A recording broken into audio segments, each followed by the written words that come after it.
दमन आपने कैसे चूज़ किया, नाम कैसे चूज़ किया?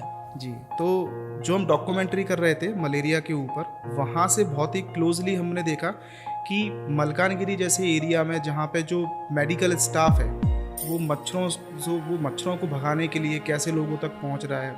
And not only one department, वहाँ पे 14 से 15 डिपार्टमेंट थे जो रेगुलरली लोगों तक पहुँच रहे थे, क्रॉस चेक कर रहे थे कि आपके यहाँ पे मच्छरदानी टांगी गई है कि नहीं, आपके यहाँ पे स्प्रे ठीक से हुआ है कि नहीं।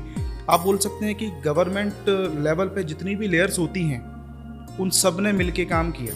तो वहाँ पे जो कैंप लगता था उसका नाम था दमन। जैसे मैंने बोला कि दुर्गम अंचल रे मलेरिया निराकरण, मलेरिया एरेडिकेशन इन रिमोट एरियाज।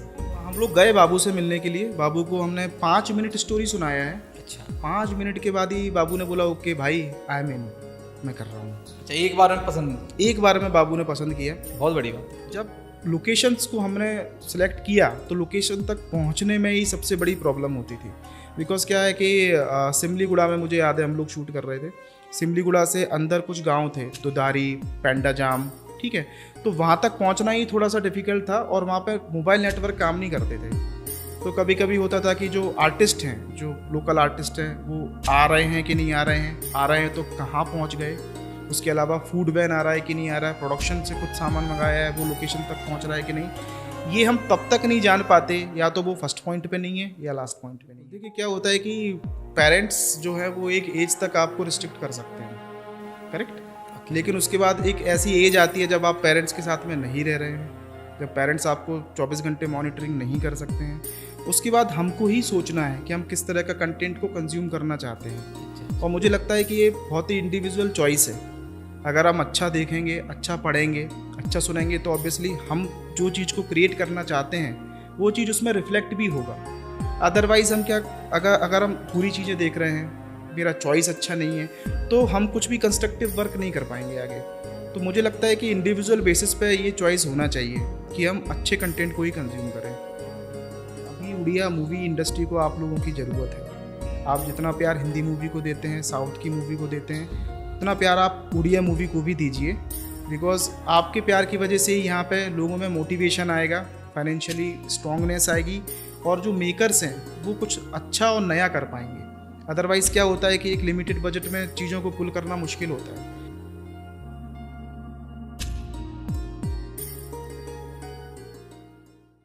आप सभी जानते हैं कि फिल्म निर्देशन करना कितनी बड़ी बात है।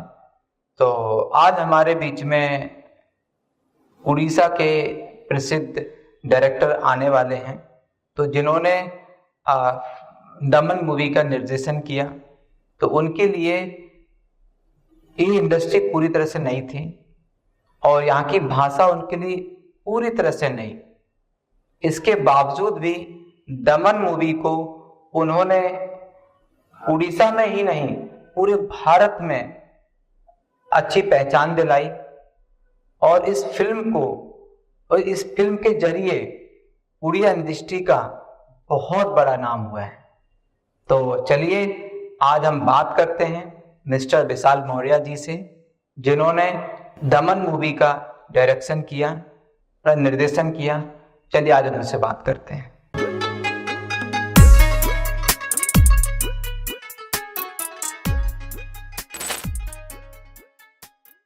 विशाल सर, उड़ीसा टॉक्स में आपका स्वागत है। Thank you very much. तो आज हम कुछ आपके बारे में जानने की कोशिश करेंगे और आपने क्या क्या अचीवमेंट्स किए हैं उसके बारे में भी हम कोशिश करेंगे जानने की, है ना। आप एमपी से हो लेकिन आपने हमारे उड़ीसा में आकर बहुत कुछ किया है और यहाँ की इंडस्ट्री में बहुत कुछ किया है आपने जो काबिल तारीफ़ है और इसमें हमारे उड़ीसा का बहुत नाम भी हुआ है। तो उसके लिए मैं आपको पहले बहुत बहुत धन्यवाद करता हूँ। Thank you very much and first of all thank you कि आपने मुझको यहाँ पे इनवाइट किया। एंड यहाँ पे आना, उड़ीसा में आना, मतलब मेरे लिए एक तरीके से पूरा ही अलग एक्सपीरियंस रहा है। Because I belongs from MP, Gwalior. तो जब हम बचपन में थे तो अलग अलग जब हम स्टेट के नाम सुनते हैं, उड़ीसा, तमिलनाडु, कर्नाटका, एक बहुत डिस्टेंस मालूम होता है। और कभी सोचा नहीं था बचपन में या इवन जब हम कॉलेज कर रहे थे या जब मैं जॉब भी कर रहा था पुणे में, कि एक दिन मैं उड़ीसा जाऊंगा और उड़ीसा में जाके मूवी बनाऊंगा और इतना प्यार मिलेगा उड़ीसा में। आपने दमन मूवी बनाई, तो इसके पहले और कौन सी मूवी आपने बनाई है? दमन के पहले मैंने बीजू बाबू किया हुआ है, अनुपम मोहंती उसमें थे। तो पहली मूवी आपकी बीजू बाबू थी। जी, बीजू बाबू पहली मूवी थी जो कि रिलीज़ हुई, जो उड़िया मूवी थी। उसके पहले मैं एक हिंदी मूवी कर चुका हूँ जिसका नाम है B for Bundelkhand. B for. उस मूवी को हमने डायरेक्ट भी किया और उसको हमने प्रोड्यूस भी किया है। तो मैं और जो मेरे हैं साथ में, जो मेरे पार्टनर है देवी, हम दोनों ने ही उसको प्रोड्यूस किया और उसको डायरेक्ट भी किया। बट अनफॉर्चुनेटली जो पहली मूवी थी वो अभी तक डब्बे में बंद है, बट अच्छा, रिलीज नहीं हो पाई। रिलीज़ नहीं हो पाई है। तो कोशिश कर रहे हैं कि बहुत जल्दी वो मूवी भी लोगों के सामने आए। अच्छा अच्छा, कोशिश में हैं आप। तो कब तक ये रिलीज होगी आपकी फर्स्ट मूवी? देखिए हाँ, फर्स्ट मूवी अभी नंबर 3 की मूवी होगी जो कि रिलीज़ होगी। एंड सारा डील तो लॉक हो गया है, जो एजेंसी है जिनको हमने दिया है, तो जल्दी हम लोग एक्सपेक्ट कर रहे हैं कि जल्दी आना चाहिए। तो दमन मूवी बनाने के पीछे आपका कारण क्या था और इसमें आपका अनुभव कैसा रहा? देखिए, बीजू बाबू बनाने के बाद, बीजू बाबू मार्च 2019 को रिलीज़ हुई थी। एंड 2019 के बाद से हमारे दिमाग में ऐसा नहीं था कि बिल्कुल जंप करना है और एक अगली मूवी के लिए चले जाना है। We took our time, like कि अगर मूवी करना है तो ऐसा हो जिसका कंटेंट अच्छा हो, ट्रीटमेंट अच्छा हो और जिस मूवी को बनाने में सेटिस्फैक्शन भी हो। सबसे बड़ी चीज़ थी कि फ्रीडम। हम एक ऐसे प्रोड्यूसर के साथ काम करना चाहते थे जो हमको पूरी तरीके से फ्रीडम भी दे कि जो सोचा है उसको हम एग्जीक्यूट कर पाएँ। तो आपके प्रोड्यूसर कौन थे दमन मूवी के? दमन मूवी के प्रोड्यूसर का नाम है Dipen Samal. He also belong from the software background. तो एज भी लगभग हमारे जितना ही है। तो वो जो एक थॉट लेवल था वो मैच किया उनके साथ। एंड मुझे याद है कि जब हम दीपेन के साथ फर्स्ट टाइम मीटिंग किए, हम किसी और मूवी के लिए बात करने गए थे। सो दीपेन के दिमाग में कुछ थॉट्स थे, तो उन्होंने हमको बोला और बहुत ही यूनिक और बहुत अच्छा सोचा था उन्होंने। बिकॉज उस टाइम पे 2022 की अगर मैं पहले की बात करूं, बहुत ही एक रेगुलर तरह का मूवी बन रहा था यहाँ पे इंडस्ट्री में। सब जानते हैं कि एक कुछ मूवीज़ हैं लाइक जो कंडीशन थी साउथ की फिल्म को लाना और उसको कॉपी करना, और लगभग उसी तरह का चल रहा था। तो दीपेंद्र ने जिस टाइम पे उनका आइडिया हमें पिच किया तो आइडिया बहुत अच्छा लगा और ये समझ में आया कि चलो ठीक है, now he is the kind of producer who is looking something different. उसके बाद फिर मैं और देवी भी जाके सोचे और उस टाइम पे मैंने और देवी एक डॉक्यूमेंट्री फिल्म के लिए हम लोग गए थे मलकानगिरी। तो वहाँ पे हमने जो दमन प्रोग्राम है, दुर्गम अंचल रे मलेरिया निराकरण। तो दमन मूवी जो आपने जो दमन टाइटल रखा जी, वो कैसे मिला आपको? वो सबसे बड़ा बात है कि दमन आपने कैसे चूज किया, नाम कैसे चूज किया? जी, तो जो हम डॉक्यूमेंट्री कर रहे थे मलेरिया के ऊपर, वहाँ से बहुत ही क्लोजली हमने देखा कि मलकानगिरी जैसे एरिया में जहाँ पे जो मेडिकल स्टाफ है वो मच्छरों को भगाने के लिए कैसे लोगों तक पहुँच रहा है। And not only one department, वहाँ पे 14 से 15 डिपार्टमेंट थे जो रेगुलरली लोगों तक पहुँच रहे थे, क्रॉस चेक कर रहे थे कि आपके यहाँ पे मच्छरदानी टांगी गई है कि नहीं, आपके यहाँ पे स्प्रे ठीक से हुआ है कि नहीं। आप बोल सकते हैं कि गवर्नमेंट लेवल पे जितनी भी लेयर्स होती हैं उन सब ने मिल के काम किया। तो वहाँ पे जो कैंप लगता था उसका नाम था दमन। जैसे मैंने बोला कि दुर्गम अंचल रे मलेरिया निराकरण, मलेरिया एरेडिकेशन इन रिमोट एरियाज। तो वहाँ से हमें ये नाम मिला। जो वहाँ से आपको नाम मिला? वहाँ से नाम मिला। ठीक है, अभी जब हमारा दीपेन से बातचीत हुआ तो दिमाग में यही था कि हम इतना यूनिक और इतनी अच्छी चीज़ें देख के आए हैं उस डॉक्यूमेंट्री के दौरान। मतलब आपने बहुत रिसर्च किया इसके ऊपर? जी जी जी, वो रिसर्च हमारा हो गया। एक्चुअली जब डॉक्यूमेंट्री के लिए जाते हैं तो बहुत ही क्लोजली और अच्छे से उसको रूट लेवल पे हम लोगों ने जाना कि लोग कैसे काम कर रहे हैं। तो रिसर्च अपने आप हो गया, लेकिन उस ओवरऑल रिसर्च को हम कैसे कब मूवी बनाएंगे क्या करेंगे वो भी सोचते थे। मुझे याद है मैं देवी से एक बार बोला भी था कि देवी कभी ना कभी इस एरिया में आएंगे और मूवी ज़रूर बनाएंगे, लेकिन इतनी जल्दी होने वाले था वो पता नहीं था। दमन मूवी किस संदेश पे आधारित थी ये मूवी? क्या संदेश, मतलब समाज में इसका क्या संदेश जाता है इस मूवी से? देखिए, दमन मूवीज़ अबाउट द कि कैसे एक डॉक्टर ने रिमोट एरियाज़ में जाके मलेरिया का खात्मा किया, इसके ऊपर तो है ही। एक बोलते हैं ना कि मानवता मानवता ये उस चीज़ को पिक्चर फोकस करती है, ह्यूमैनिटी के ऊपर ये फिल्म है। हमारा जो कैरेक्टर है दमन का, वो एक डॉक्टर है, ठीक है। और ये सारा फिर हमने क्या किया कि कंटेंट हमारे पास था कि क्या क्या सीक्वेंस है, क्या क्या चीज़ें होती हैं, वो दिखाना है। लेकिन उसको दिखाने के लिए एक एंटरटेनमेंट वे में हमें एक पूरा मतलब फिक्शनल एक स्टोरी का ज़रूरत था, लाइक स्क्रीन प्ले हमें प्रॉपर चाहिए था। तो हमने एक डॉक्टर के माध्यम से वो सारी चीज़ें कहने का हम लोगों ने सोचा। तो जो डॉक्टर है हमारा, जो कहानी का जो मेन हीरो है, वो जस्ट उसने MBBS पास आउट किया है। एंड नॉर्मली होता क्या है कि जब आपको MBBS पास करना है तो अकॉर्डिंग टू बॉन्ड आपको रिमोट एरियाज़ में जाना है, वहाँ पे अपनी ड्यूटी देनी है। कुछ 2 साल 3 साल अलग अलग स्टेट में इस तरह का रहता है रूल्स। तो जब मेरा जो डॉक्टर है वो मलकानगिरी के एक जगह पे जाता है, जनवाई करके एक एरिया को हम लोग दिखा रहे हैं, वहाँ पे उसे किस तरह का डिफ़िकल्टीज फील होता है। एंड ये जो चीज़ है, ये जितने भी डॉक्टर्स हैं, because my father is doctor, तो मैं वो चीज़ जानता हूँ। और मेरे फादर ने भी इस चीज़ को काफ़ी रिलेट किया कि हाँ, कि जब मेरी पोस्टिंग हुई थी फर्स्ट टाइम, मैं भी भागने का ही सोच रहा था। तो वो क्या होता है, एक फर्स्ट थॉट होता है भागने का। लेकिन सारे प्रॉब्लम चैलेंजेस के बावजूद वो डॉक्टर वहाँ रहता है और 151 गाँव में जा के वो ट्रीटमेंट करता है, टेस्टिंग करता है, लोगों को मलेरिया के बारे में बताता है, अंधविश्वास जो लोगों में फैला हुआ होता है, बिकॉज ट्राइब एरिया है, उसको कैसे आपको भगाना है उसके ऊपर काम करता है। तो कहीं ना कहीं वन मैन आर्मी के ऊपर ये फिल्म है। एंड यही रीज़न है कि जब हमने इस पिक्चर को उड़ीसा में रिलीज़ किया और जो रिस्पांस मिला वो एक तरह का चमत्कार था। दमन मूवी को जो रिस्पांस मिला है जी, मतलब बहुत अच्छा, मतलब हमारे उड़ीसा के बाहर भी इसको बहुत अच्छा रिस्पांस मिला है। तो हमने फिर जब इसको हिंदी का डिमांड आया, इसको हिंदी में जब इसको हमने डब किया विद पनोरमा स्टूडियो, हमने इसको ऑल ओवर इंडिया रिलीज़ किया। आप मानेंगे नहीं, मतलब दिल्ली, नोएडा, हैदराबाद, चेन्नई, सब जगह से लोगों ने पसंद किया। एंड मुझे याद है हमने इसको जब उड़िया में फिल्म रिलीज़ हुआ था, इंग्लिश सबटाइटल के साथ भी ऑल ओवर इंडिया रिलीज़ हुआ था ये। अच्छा, तो पंजाब में लोग देख रहे थे, नोएडा में देख रहे थे। तो इससे हमको एक बात तो समझ में आई कि अगर आपका कंटेंट अच्छा है तो कंटेंट का कोई लैंग्वेज नहीं होता। कोई लैंग्वेज नहीं, ये सही बात है। यदि है। आपका कंटेंट अच्छा है तो भाषा उसमें बिल्कुल, वो भाषा बीच में नहीं आती है। हमें हमारी स्टोरी टेलिंग इस तरीके से करना है कि जो जिस आदमी को वो भाषा नहीं आती है, लेकिन वो हमारा भाव है, जो हम स्टोरी कहना चाहते हैं, वो देख के समझ जाए। देख के समझ जाएगा, तो लोगों ने काफ़ी तो इसीलिए पसंद किया। एक चीज़ और पूछना चाहूँगा कि आपने जब टाइटल तो आपने सेट कर लिया, तो कलाकारों को कैसे आपने चयन किया?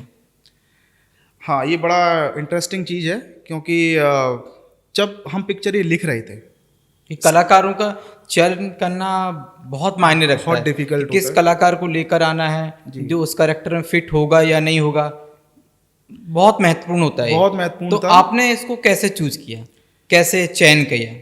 देखिए, हम जब इसको लिख रहे थे, स्क्रीन प्ले के टाइम पे था, तो स्टार्टिंग से ये दिमाग में था कि जो मेन कैरेक्टर है हमारा डॉक्टर सिद्धार्थ, वो किसी बड़े लीड को ही लेना है, ठीक है। वो पहले से दिमाग में सेट था।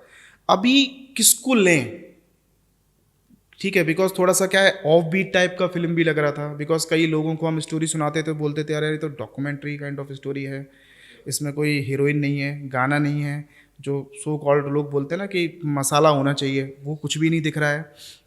एक वो चीज़ आ रही थी। तो मेन लीड को चुनना सबसे बड़ा प्रॉब्लम वाला काम था।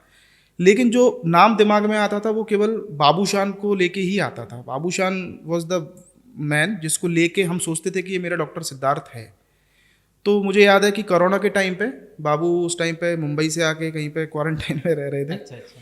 बाबू को कॉल किया, बोला कि ऐसा ऐसा फिल्म का स्टोरी है, सुनाना चाहते हैं। तो उन्होंने एक बार में उसको पसंद कर लिया बाबू या को फिर बार बार घूमना पड़ा? ना बिल्कुल नहीं, बाबू को 5 मिनट सुनाया। क्योंकि उड़ीसा के मतलब बहुत बड़े एक्टर हैं, कैसे उन्होंने आपकी इस एक बार में पसंद कर दिया? कैसे, क्या कठिनाई हुई आपको कि बाबूशान जैसे एक्टर एक बार में कोई चीज़ को पसंद करें तो बहुत बड़ी बात है। मतलब आपकी स्क्रिप्ट में दम होगा, इसलिए उन्होंने पसंद किया होगा। बिल्कुल, देखिए डाउट हमारे दिल में भी था कि ऐसा फिल्म बाबू के पास लेके जा रहे हैं। और बाबू ने उसके पहले जितनी मूवी की हुई थी वो सब like regular romantic kind of बहुत मतलब हमारे उड़ीसा में उनको मतलब बहुत ज़्यादा पसंद किया जाता बहुत है। पसंद किया जाता है बाबू से। तो हम लोग गए बाबू से मिलने के लिए। बाबू को हमने 5 मिनट स्टोरी सुनाया है। अच्छा। 5 मिनट के बाद ही बाबू ने बोला ओके भाई, आई एम इन, मैं कर रहा हूँ। अच्छा, एक बार में पसंद, एक बार में बाबू ने पसंद किया, बहुत बड़ी बात है। तो मुझे कहीं ना कहीं लगा कि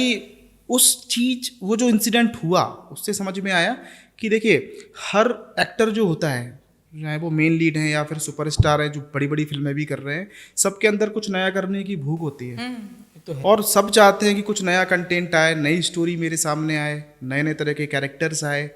तो मुझे वहाँ से ये चीज़ जानने को मिला, क्योंकि बाबू के पास कमी नहीं है स्क्रिप्ट्स की, अच्छी अच्छी फिल्मों की, लेकिन उन्होंने केवल 5 मिनट सुन के उनको पसंद किया, तो बड़ी बात थी हमारे लिए। उसके बाद फिर जो सेकंड लीड है दीपान्वित, उनको हमने अप्रोच किया। उसके बाद जितने और भी जो कैरेक्टर्स हैं हमारी फिल्म के, उनको चुनना, उसमें हमारा क्या थॉट था कि जितने भी ट्राइब्स हम दिखा रहे हैं या जो लोकल लेवल पे हम दिखा रहे हैं, वो हम जाएंगे लोकेशंस, मतलब आप लोकेशन में गए? लोकेशन पे जाएंगे अच्छा। और वहीं के कैरेक्टर को लेंगे, बिकॉज हम चाहते थे कि जो डायलॉग्स हैं उसमें ऑथेंटिसिटी रहे, वो रॉ लगे, और जो कैरेक्टर का जो टोन है, जो उनका स्किन टोन है, या फिर जो उनका कॉस्ट्यूम है, जैसे वो दिखते हैं, वो लोकल एरिया के वो लगने चाहिए, सारा ओरिजिनल लगने चाहिए। बिल्कुल। तो हमने इस नेक्स्ट प्रोसेस में क्या किया, हाल जो है हिंदुस्तान एरोनॉटिकल लिमिटेड, हाल के जितने भी कुछ एम्प्लॉई हैं, बहुत बढ़िया और बहुत सपोर्टिव सारे लोग थे। वो वहाँ पे लोकल थिएटर्स वगैरह करते हैं, एंड आप मानेंगे नहीं, हम वहाँ गए, हमने वहाँ पे जाके ऑडिशंस किए। सारे जितने आप आर्टिस्ट उसमें देखते हैं, चाहे वो नक्सल्स उसमें बने हों, चाहे वो मैडम हो, नर्स हो, या फिर जो लड़की का जो बाप है डमरू, वो सारे हमने वहीं ऑडिशन से सेलेक्ट किए हैं। उसके अलावा जयपुर में एक चलता है थिएटर, वहाँ से हमने काफ़ी लोगों को पिकअप किया। मतलब आपने सिर्फ लोकल लोग को ही choose बिल्कुल, किया, बिल्कुल। जो वहाँ से कनेक्टेड है। जो कनेक्टेड थे। उसके अलावा जितने भी आप ट्राइब्स के अंदर जो देखते हैं, वो हमने वहीं जाके ऑन स्पॉट लोकेशन पे जाके लोगों को टेस्ट किया, कौन बोल पाएगा, वहाँ जाके हमने शूट तो किया। बहुत कठिनाई होगी ऐसे, मतलब अचानक वहाँ बिल्कुल। पहुँच जाना। हाँ, कठिनाई इसमें ये थी सबसे बड़ी कि किसके साथ शूट करना है पता नहीं होता कभी कभी। लैंग्वेज का बहुत बड़ा बैरियर है, एक कम्युनिकेटर बीच में होता है, बिकॉज वो पूरा मतलब ट्राइब वाला पहाड़ी भाषा बोलते हैं। अच्छा, वहाँ की लोकल लैंग्वेज, लोकल लैंग्वेजेस समझ में नहीं आता है वो। इवन आप यहाँ भुवनेश्वर में बैठे हैं, लेकिन आप उनसे कम्युनिकेट नहीं कर सकते, आपका इतना ज़्यादा डिफरेंस हो जाता है लैंग्वेज में। मतलब हमारी उड़िया भाषा से थोड़ा हटके है। थोड़ा हटके है वो। अच्छा। तो वो समझने में थोड़ा चैलेंजेस रहा। तो कोशिश यही थी कि बाबूशान दीपान्वित को छोड़ के जितने सारे लोग हैं सबको उधर से ही लोकल लेवल से किया जाए कास्ट। निर्देशन के पीछे सबसे ज़्यादा प्रेरणा कहाँ से मिली आपको? देखो, जैसे आपने बोला कि आपके फादर डॉक्टर हैं, तो और कहाँ से आपको सबसे ज़्यादा प्रेरणा मिली देखो मुझे लगता है कि ये एज ए डायरेक्टर? हाँ, एज ए डायरेक्टर ये जो प्रेरणा में अगर एक आदमी का नाम लेंगे तो सही नहीं होगा।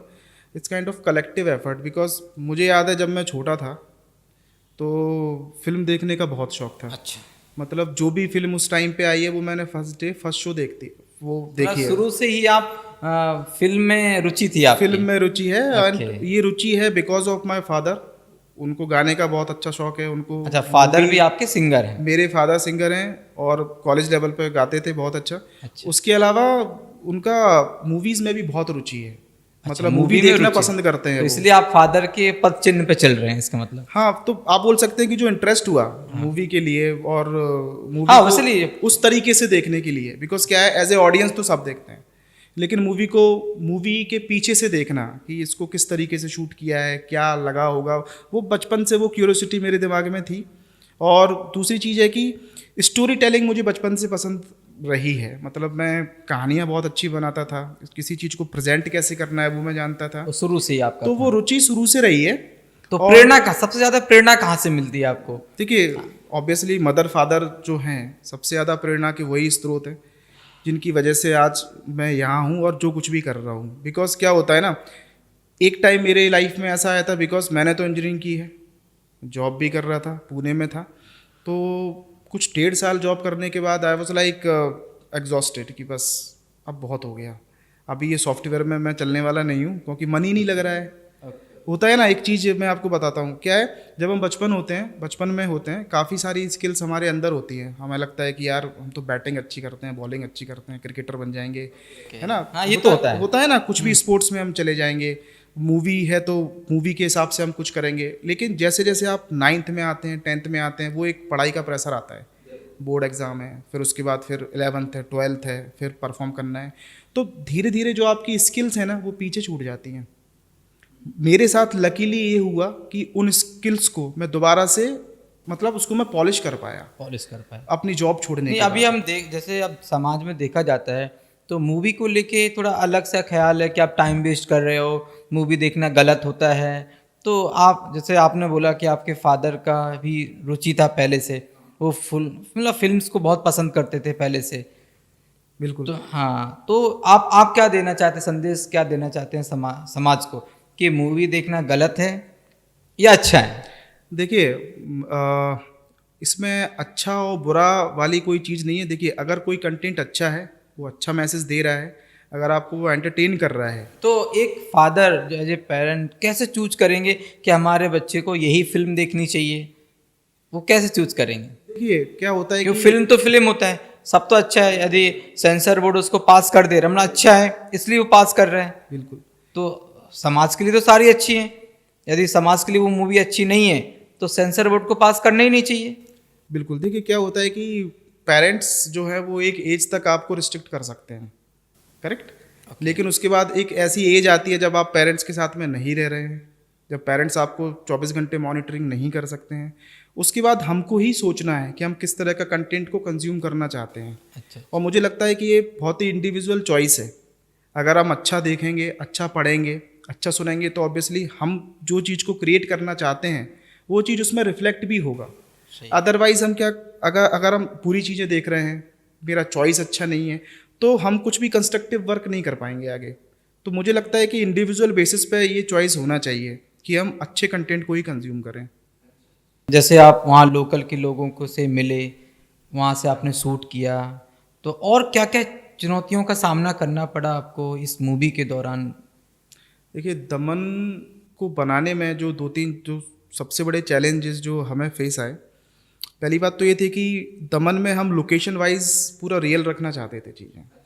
मतलब हम चाहते थे, क्योंकि हमारे पास क्या है, ऐसा सेटअप नहीं था कि मैं बड़ी बड़ी वैलीज़, माउंटेन्स को मैं स्टूडियो में शूट कर पाऊँ, ग्रीन स्क्रीन के साथ में करूँ, उसको फिर पोस्ट पे लेके जाऊँ।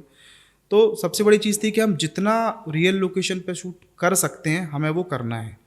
तो जब लोकेशंस को हमने सेलेक्ट किया तो लोकेशन तक पहुंचने में ही सबसे बड़ी प्रॉब्लम होती थी। बिकॉज क्या है कि सिमलीगुड़ा में मुझे याद है हम लोग शूट कर रहे थे।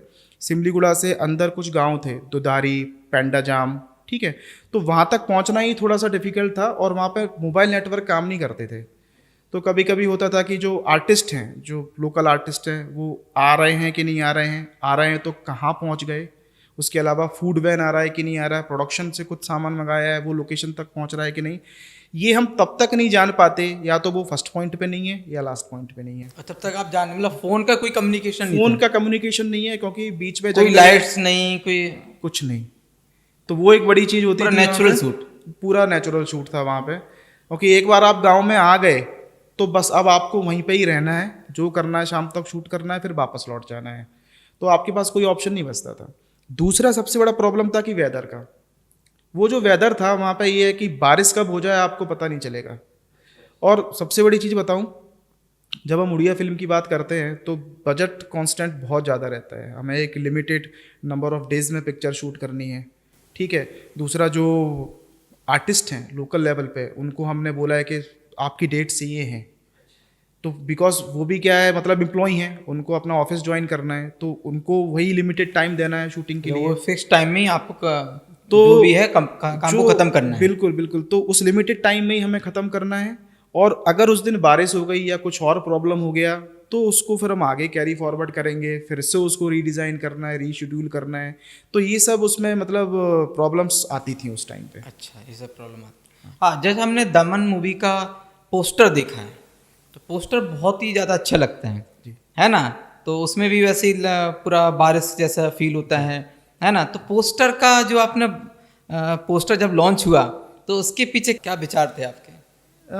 देखिए, जब कि पोस्टर, मूवी का एक पोस्टर होता है, वो एक फिल्म को दर्शा देता है कि फिल्म के अंदर क्या है, बिल्कुल, है ना। तो आपका जो पोस्टर था बहुत अच्छा था। Thank you.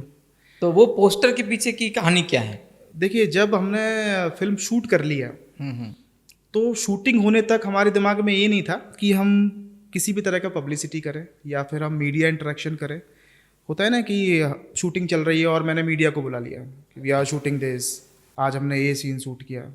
वो ऐसा कुछ भी नहीं था। हमारा आइडिया ये था कि पिक्चर को हमें पहले साइलेंटली शूट कर लेनी है। अच्छा। बिकॉज हमें जो भी कंटेंट देना है पब्लिक के सामने, जो भी आउट होगा, वो प्रॉपर तरीके से हम जो डिसाइड कर रहे हैं वो कंट्रोल में रहे और लोग वही देखें जो हम देखना चाहते हैं। बिकॉज अदरवाइज शूटिंग का विजुअल जा रहा है, हम शूट कर रहे हैं, वो थोड़ा सा मुझे लगता है कहीं ना कहीं लीक करता है ये चीज़ें लोग को या फिर आर्टिस्ट लेवल पे। ठीक है, तो जब पोस्टर के बारे में हमने सोचा तो पोस्टर एक ऐसी चीज़ थी जो फर्स्ट टाइम आउट होने वाला था और हमें मालूम है कि first impression is the last impression. तो पोस्टर को हमें ऐसा बनाना था कि वो हमारी थीम को बोले, कैरेक्टर के मूड को बोले और लोकेलिटी जो है उसको शो करे। तो मुझे याद है हमने पहला पोस्टर लॉन्च किया था बाबूशान, जिस पे घोड़े पे बैठा हुआ है। हाँ, बाबूशान ने वही तो मैं बोल रहा हूँ। हाँ। एप्रन पहना हुआ है, वो खच्चर पे है। हाँ। और दवाई का एक मेडिसिन का बॉक्स लेफ्ट राइट में टंगे हुए हैं। तो अभी तक ऐसा पोस्टर है ना, बिल्कुल, मतलब उसमें कुछ मतलब अलग तरह, जब तक उसमें कुछ मतलब बहुत ही गहराई से नहीं सोचा गया हो तब तक ऐसे पोस्टर नहीं बन सकते। कोई घोड़े पे बैठा सकता था, करेक्ट, लेकिन आपने खच्चर पे ही क्यों बैठाया? बिल्कुल। तो वो हमारा बहुत बड़ा मतलब सोच है। इसके सोच की मतलब पीछे कहानी क्या है? बिल्कुल वही है कि हम चाहते थे कि कहीं ना कहीं हमें ज़्यादा लोगों को या मीडिया को इंटरेक्ट ना करना पड़े, हमारा पोस्टर जो है वो अपने आप सारी बातें बोले। तो आप देखोगे उस पोस्टर में बाबूशान एक नदी टाइप का है जहाँ पे पत्थर नीचे दिख रहे हैं, वहाँ पे खच्चर पे है, डॉक्टर की कॉस्ट्यूम में है, दवाइयाँ हैं। वो अपने आप में बहुत कुछ बोलता है कि एक डॉक्टर है, दवाइयों से भरा थैला है, उसके पास कार्टून बैग्स हैं, खच्चर पे बैठ के कहीं जा रहा है। तो मुझे अभी लोगों को इतना मतलब उसको एक्सप्लेन नहीं करना है कि क्या होने वाला है। ये दो चीज़ें करता है। अच्छा। पहला तो लोगों में क्यूरियोसिटी भी जगा रहा है कि भाई क्या डॉक्टर करने क्या वाला है, क्या कहाँ जा रहा है बैठ के, तो भी खच्चर से क्या स्ट्रगल होगा। बिल्कुल। दूसरा क्या है, वो मेरी जो फिल्म का थीम है वो उसको भी रिप्रेजेंट कर रहा है, जो आगे एक हुक दे रहा है, मतलब लोगों को फिल्म देखने की। तो वही है कि जब पोस्टर हमने सोचे, हमें लगा कि ये थोड़ा सा मतलब है ना टॉकिंग होना चाहिए, कि वो लोगों से बात करे, इसलिए पहला पोस्टर हमारा ये आया। दूसरा पोस्टर हमारा आया जहाँ जीप पे एक बड़ी सी जीप हमने दिखाई है जो बहुत क्राउडेड है, लोग काफ़ी बैठे हुए हैं, लोकल लेवल पे वो महिंद्रा चलती है। हाँ। वहाँ पे बाबूशान बैठा है और थोड़ा सा रूड मूड है बाबू का। तो वो भी अपने आप में एक मूड है कि वहाँ पे देखो एक शहर का बंदा आया है, बैठा है और मन नहीं है, वो एक रूड मूड के साथ बैठा हुआ है, तो वो एक लोकेलिटी को शो कर रहा है। तो वो सोच के वो सारा थॉट था कि जब पोस्टर निकले तो लोगों को एक तरह का हुक दे फिल्म के बारे में। नहीं, हाँ, पोस्टर बहुत अच्छा लगा मुझे, क्योंकि मैं पोस्टर से ही मैं इतना फिर मूवी के अंदर जाने की कोशिश किया हूँ। पोस्टर ही बहुत कुछ बता देता है, तो पोस्टर आपका बहुत अच्छा था। और दूसरा चीज़ मैं पूछना चाहूँगा आपसे कि फिल्म तो आपने बहुत अच्छी बनाई है, नो डाउट, बहुत हमारे राज्य में, देश दुनिया में बहुत पसंद की जा रही है, अभी भी पसंद कर रहे हैं लोग, उसको देख रहे हैं जी। तो फिल्म में आपका पसंदीदा भाग क्या है? पूरी फिल्म तो है, उसके में कुछ होता नहीं कि ये वाला भाग बहुत अच्छा था मेरे लिए, आपका पसंदीदा भाग जो आपको बहुत पसंद है? देखो, ये पूरा पिक्चर तो लिखा ही मैंने बनाया है, तो ओवरऑल ऐसे देखेंगे तो पूरी पिक्चर पसंद है, लेकिन आप इंसिस्ट कर रहे हो पर्टिकुलर। हाँ, वो भाग होता है ना, वो हमें हार्ट टच, मतलब दिल से वो मुझे बहुत पसंद आता है, कोई भी फिल्म होता है। मैं आपको थोड़ा सा बैक स्टोरी में लेके जाऊंगा इसके लिए। मुझे याद है कि जब मैं इसका स्क्रीन प्ले कर रहा था, उस टाइम पे 15 से 20 मिनट के दौरान, उसको मैं बोलता हूँ कि प्लॉट पॉइंट 1, वो दौरान वो क्या हो, इस पर मैं बहुत मगअप कर रहा था कि कैसे लिखें, इस पर क्या करें। फिर काफ़ी सोचने के दौरान वो मुझे एक पार्ट आया जो फिल्म में है, जहाँ पे बाबूशान एक तरह से पूरा मतलब परेशान हो जाता है कि बस अभी मुझे निकलना है, अभी मैं रुकूंगा नहीं। एक रात में ही उसकी हवा टाइट हो जाती है बाबूशान की। तो वो निकलता है और जो उसका असिस्टेंट था वो उसको साइकिल से बोट तक छोड़ता है, और बाबूशान बोट पे जाने ही वाला था वापस भुवनेश्वर की तरफ। तभी हम देखते हैं कि एक ट्राइबल आदमी आता है, एक छोटी बच्ची को गोद में लेके भागता चला आ रहा है, और वो जाके जब बाबू से बोलता है कि भाई आप बचा लो, नहीं तो ये लड़की मर जाएगी, और वो करते करते बाबू के गोद में दे देता है बच्ची को। सो वो जो एक पॉइंट था जहाँ पे बाबू को समझ में नहीं आता कि क्या करे, कि मतलब बच्ची को हाथ में दे दिया है और बच्ची ऐसी कंडीशन में है कि अगर इसको देखा नहीं मर भी सकती है, तो बाबू को वहाँ पे डिसाइड करना था। तो वो जो एक पॉइंट था पर्टिकुलर, वो कैरेक्टर का मतलब ट्रांसफॉर्मेशन पॉइंट था, जहाँ से पिक्चर फिर एक अलग डायरेक्शन में मूव कर जाती है। हाँ, उसके बाद इस सीन को देखने के बाद मतलब लोगों में रोना भी, आंसू रोना निकलने भी लगते हैं आता है। लोग। आप हाँ। आप अगर आप नोटिस करेंगे वहाँ पे मैं दिखाया हूँ कि बाबूशान ने अपना एक पैर बोट के अंदर रख दिया है, एंड जैसे ही वो दूसरा पैर रखने वाला था तभी वो बंदा आ जाता है। तो वहाँ फिर हमने दिखाया है बाबू ने वो पैर दोबारा से वापस रखा है, now he is back to his business. तो वो जो एक चीज़ थी वो एक टर्निंग पॉइंट थी मूवी का, और वो जो सीन था अपने आप में इतना इमोशनल सीन था हाँ, जिसने इस सीन के बाद तो मतलब बिल्कुल। मतलब आंसू तो 100% मेरे भी आने लगे थे, लेकिन तो वो जो सीन था वो तो एक मुझे लगता है कि जितने दर्शक थे इसमें या अभी भी देख रहे होंगे तो सबको आंसू जरूर निकले होंगे उस सीन के बिल्कुल बाद। बिल्कुल। और उसके बाद से बहुत ज़्यादा इमोशनल सीन था इमोशनल था, कैरेक्टर भी चेंज हो जाता है उसके बाद से, उसको फिर अपनी जिम्मेदारी का एहसास होता है, फिर आगे पिक्चर एक अलग डायरेक्शन में मूव कर जाती है। आपकी राय में बहुत सारी फिल्म अभी बन रही हैं, तो आपकी जैसे पहली फिल्म आपकी, बी फॉर दूसरी बुंदेलखंड, फिल्म, हाँ। और इसके बाद बीजू बाबू आपकी सेकंड मूवी थी, थर्ड मूवी आपकी दमन। तो फिल्म को आप कैसा होने चाहिए, जैसे आज की फिल्म तो बहुत सारी बन रही हैं, आपके हिसाब से फिल्म को कैसे बनाना चाहिए, और फिल्म का निर्देशन जो होता है वो किस बेसिस में होने चाहिए? देखिए मैं एक सबसे पहले एक चीज़ बताऊँ आपको। क्योंकि फिल्म बनती बहुत सारी है, बिल्कुल बिल्कुल। मैंने देखा कि बहुत सारी, वो तो हर दिन तो मूवीज़ आती हैं, तो बहुत सारी मूवी होती हैं जो लोगों को मतलब दिल से पसंद आती हैं और समाज को भी बहुत ज़्यादा अच्छा संदेश देकर जाती हैं। तो आप क्या सोचते हैं कि आपके निर्देशन में या और भी जो डायरेक्टर्स हैं बहुत सारे, तो उनको किस तरह की मूवी बनाना चाहिए? देखिए जब हम बात करते हैं मूवी मेकिंग की, तो हमें समझना होगा कि हम इसे इंडस्ट्री बोलते हैं, राइट। अभी आपने बोला कि बहुत सारी फिल्में बन रही हैं और किस तरह की फिल्में बनानी चाहिए। पहली बात तो ये है कि जब हम एक ऐसे बिजनेस की बात करते हैं जहाँ पे मल्टीपल लोग इन्वॉल्व्ड हैं, वहाँ पे हम किसी भी एक तरह के कंटेंट को नहीं बना सकते, करेक्ट। बिकॉज क्या होता है, हम बोलते ज़रूर इंडस्ट्री हैं लेकिन एक्चुअल में तो इंडस्ट्री नहीं है। वो क्यों नहीं है? बिकॉज एक जो इंडस्ट्री होती है, कंपनी होती है, उनके क्या होते हैं कि सेट ऑफ रूल्स होते हैं। अगर वो सर्विस बेस्ड है तो उनके कुछ रूल्स एंड रेगुलेशन है कि भाई हमको केवल इसी डायरेक्शन में सर्विस देनी है, या फिर कोई उनका प्रोडक्ट बेस है, भाई हमको इस तरीके से प्रोडक्ट बनाना है। तो सारी चीज़ें जो हैं वो क्या होती हैं, सेट होती हैं इंडस्ट्री लेवल पे। अगर कोई स्टील बना रहा है तो एक स्टील की ग्रेड्स अलग अलग हैं, वो उतनी ही ग्रेड्स बनाएंगे, एक क्वालिटी उस तरीके से मेंटेन करेंगे। तो वो एक इंडस्ट्री की डेफिनेशन है जहाँ पर्टिकुलर डिटरमाइंड है पहले से कि क्या बनना है। हम मूवी इंडस्ट्री को इंडस्ट्री बोलते हैं लेकिन एक्चुअल में इंडस्ट्री नहीं है। It's a group of same kind of people और थॉट जो कुछ क्रिएटिव करना चाहते हैं इस लाइन में। क्योंकि एक मूवी जब बनती है तो उससे लोगों को बहुत ज़्यादा आशाएं होती हैं। बिल्कुल बिल्कुल। बहुत सारे मूवी मैंने देखे हैं और हमारे बहुत सारे दोस्त भी हैं जो बहुत बड़े लेवल पर मूवी लवर्स हैं, मतलब फिल्म को बहुत ज़्यादा पसंद करते हैं देखना, मतलब जो भी फिल्म आया वो देखेंगे जी। और वो तो बहुत सारे तो ऐसे लोग होते हैं जो उसमें एक एक चीज़ को बारीकी से देखते हैं कि उसके अंदर क्या कलर यूज़ किया गया है, मतलब हर चीज़ को देखते हैं वो लोग, जो हमने नहीं देख पाया, जो आम लोग तो उसको देख ही नहीं सकते, वो लोग एक एक चीज़ को पॉइंट करके निकालते हैं। बिल्कुल बिल्कुल वही है ना, वो उसको फिर संदेश भी देते हैं। तो मेरा कहने का मतलब यही था कि फिल्में कैसी बनने चाहिए, जो समाज में क्या संदेश देंगी। वो फिल्म में क्या होता है कि जब तक कुछ क्योंकि फिल्म से आशा, जैसे मैंने बोला कि फिल्म से लोगों को बहुत आशाएं होती हैं। यदि फिल्म से संदेश अच्छा जाएगा तो समाज सुधरेगा, क्योंकि फिल्म एक क्रांति ला सकता है। पहले जो ओल्ड मूवीज आप देखो, 1980s की मूवी देख लो, तो उसमें क्या है, जो फिल्म बनती थी तो हर एक फिल्म में एक मैसेज जाता था। करेक्ट, बिल्कुल। लेकिन आज की कुछ मूवीज हैं उसमें कुछ मैसेज जाता नहीं जाता, वो तो दर्शक ही बताएंगे, है ना। तो पहले की मूवीज हैं, आज की मूवी, क्या फर्क है इसमें? पहले जो मूवी 80s की, उसके पहले की मूवीज, आज की मूवीज में क्या फर्क है?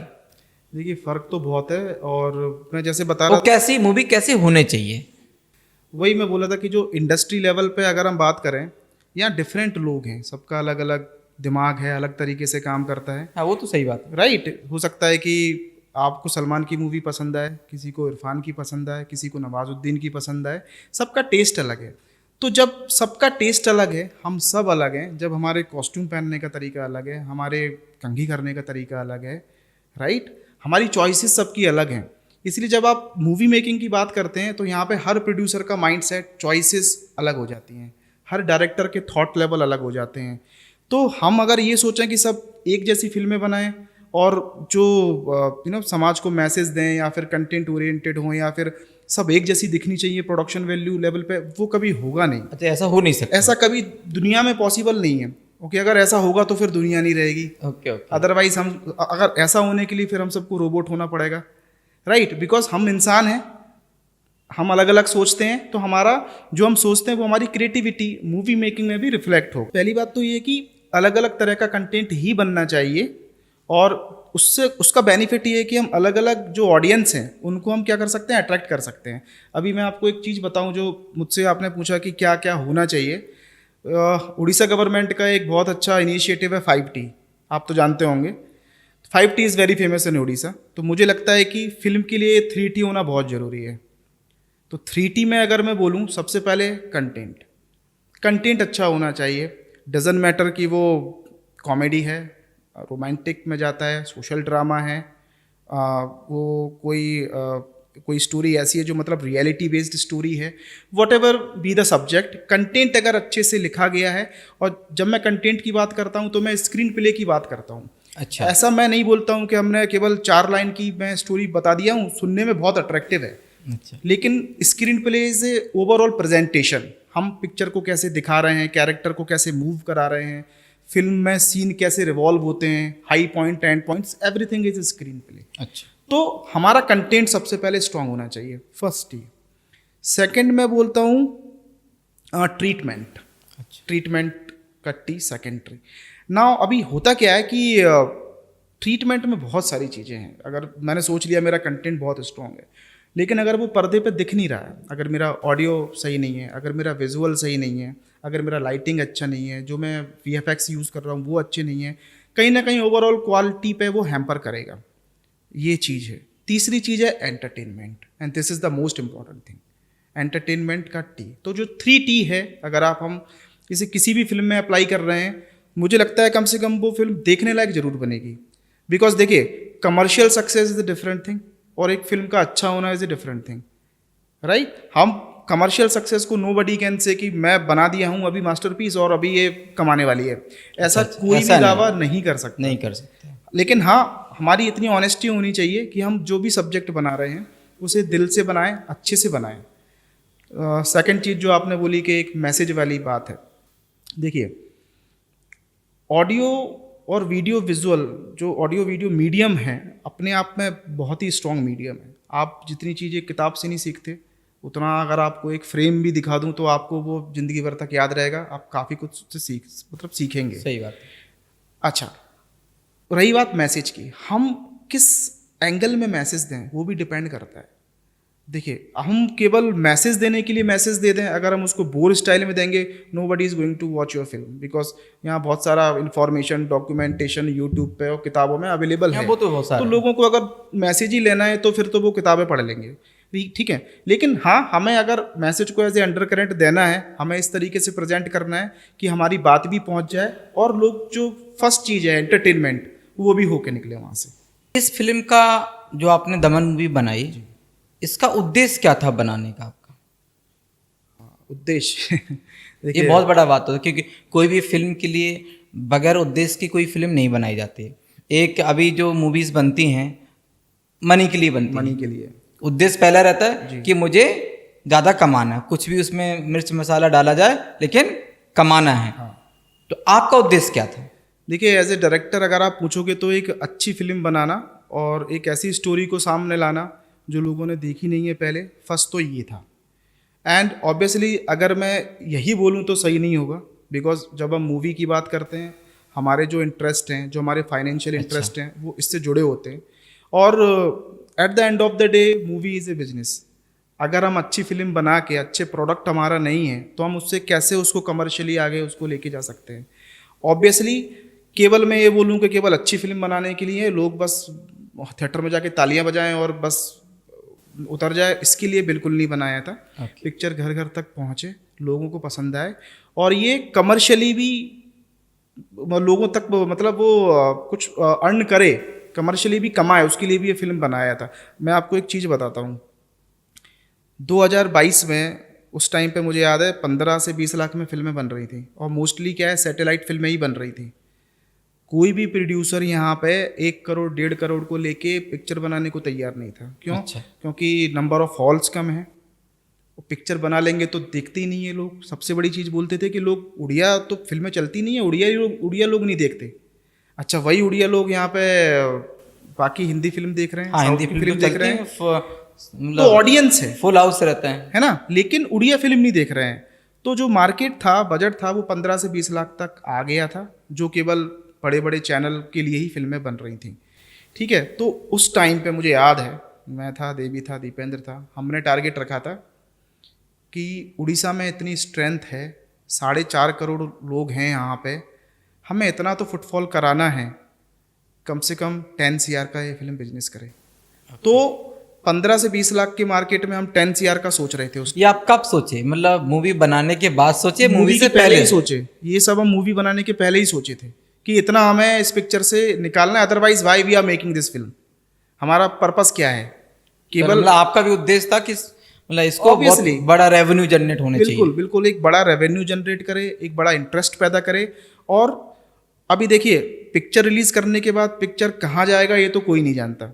ये हमें भी नहीं पता था कि उड़ीसा में इतना पसंद होगा, फिर नेशनल लेवल पे जाएगा, वो तो फिर बाद में होता चला गया।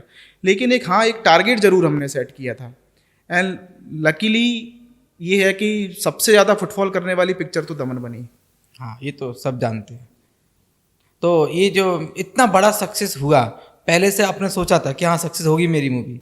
देखिए, सोचा नहीं था, उम्मीद थी कि पिक्चर अच्छा, चल उम्मीद सकती थी। है, क्योंकि मुझे भी अगर बात करूं, सब फिल्में इतनी जल्दी पसंद नहीं आती।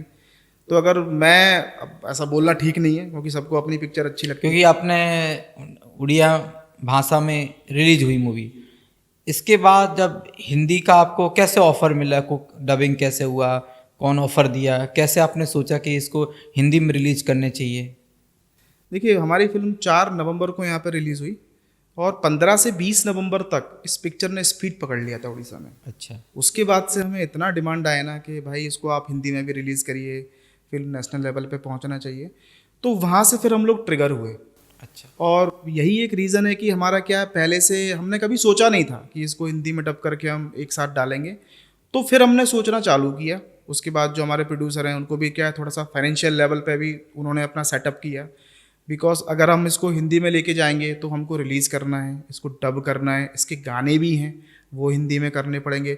ओवरऑल आप एक नई फिल्म बना रहे हो। हाँ, सही बात है। ठीक तो पूरा डबिंग करते हो तो बहुत पूरा एक मेहनत नया लगती है। फिल्म बन रहा है, तो उसका फिर पूरा एक प्रोसेस है, उसका सेंसर अलग से होता है। तो ये सब काम करते करते हमको पूरा, मतलब मुझे याद है जनवरी एंड हो गया, और फिर 3 फरवरी को ये फिल्म ऑल ओवर इंडिया में रिलीज़ हुआ। एंड ये अच्छी बात रही हमारे साथ कि स्टूडियो है पैनोरमा स्टूडियो, अच्छा। उन्होंने इस पिक्चर को बहुत पसंद किया। अच्छा। और तो उन्होंने किसने इसको सपोर्ट किया हिंदी में लाने के लिए, डबिंग के लिए?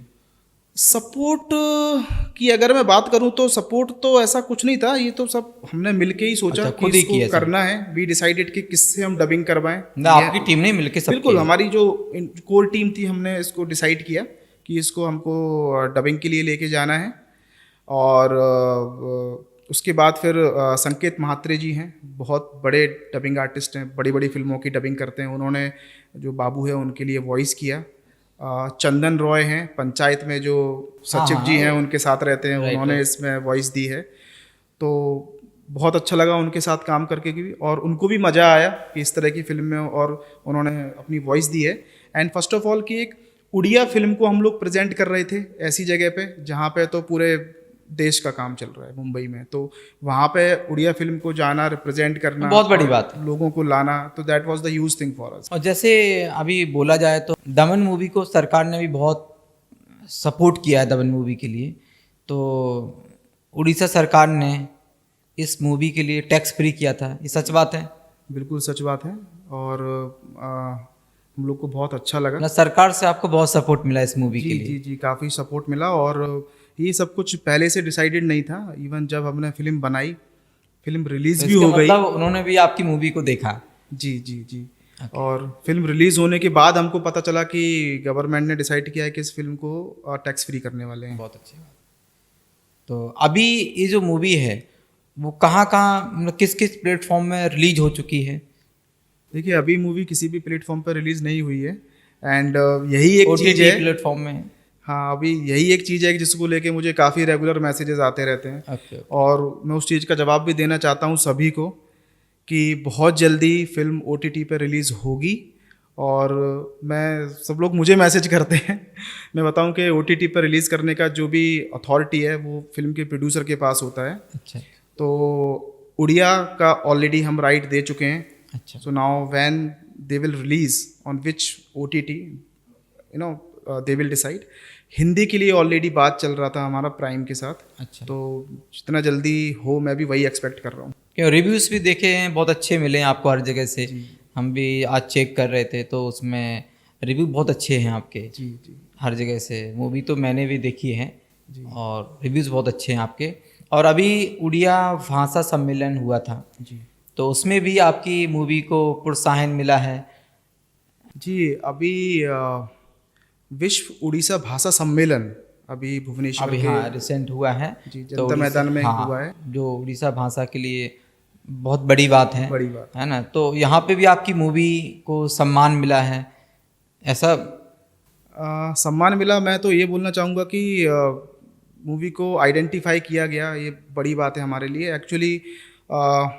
क्योंकि इस मूवी में 1936 से लेकर 2022 तक सारी मूवीज़ को दिखाया गया है। जी, तो उसमें से एक आपकी मूवी भी है दमन, 1936 से 2022 तक। 22 तक। जी। तो उड़ीसा भाषा सम्मेलन में अलग से एक गैलरी था जो केवल फिल्म के लिए डेडिकेटेड था, उड़िया फिल्म के लिए। हाँ।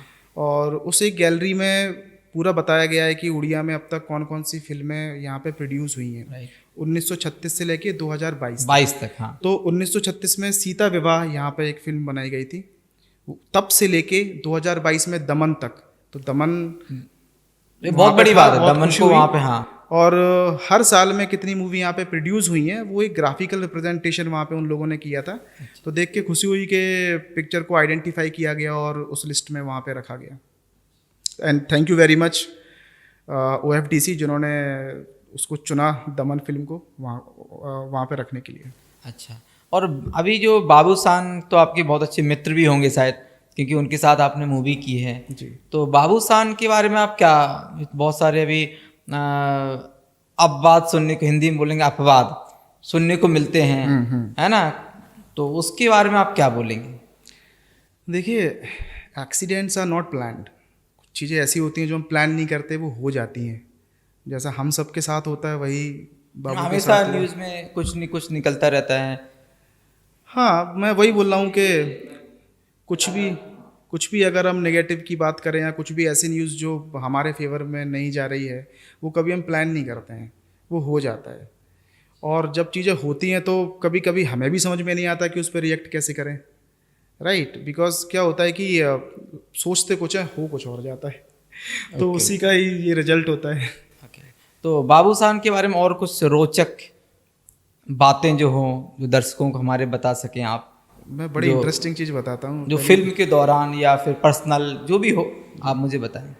First of all, Babu is a very sweet guy. इतना, मतलब एक बार आप मिल जाओगे बाबू से, यू विल नॉट फील कि वो उड़ीसा में इतने बड़े सुपरस्टार हैं। वो आपको ये महसूस नहीं कराएंगे और आपको लगेगा कि ये मेरे बचपन का दोस्त है। मतलब मेरे साथ बैठ के नीचे खाना खा रहे हैं और बात कर रहे हैं।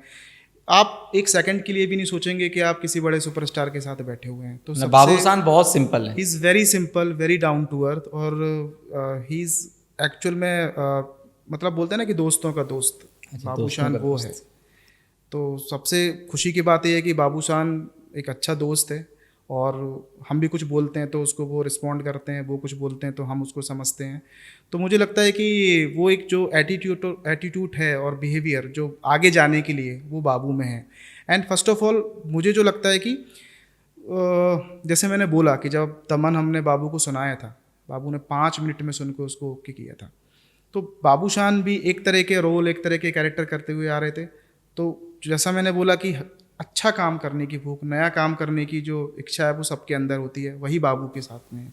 सो anyone is listening to me, अगर आपके पास अच्छा स्क्रिप्ट है, आपके पास आपको लगता है कि हाँ बाबू के लिए सुटेबल है, आप ज़रूर बाबू के पास जाओ और उनको पिच करो। एंड मुझे भरोसा है कि वो उसको ज़रूर यस करेंगे। Okay okay. और कुछ बोलना चाहते हैं बाबूशान के बारे में? क्योंकि बहुत सारे न्यूज़ में निकलता रहता है, मैं कोशिश नहीं कर रहा हूँ कुछ बुलवाने के लिए, लेकिन कुछ हो ऐसा जो आप बताना चाहते हो। अब बाबू के साथ हम लोग, मुझे कि मैं याद खुल है के कि, कुछ नहीं बोल सकता हूँ, आप बताइए। कुछ देखिए- ऐसा हो जो बाबूशान के बारे में जो दर्शक ना जानते हो।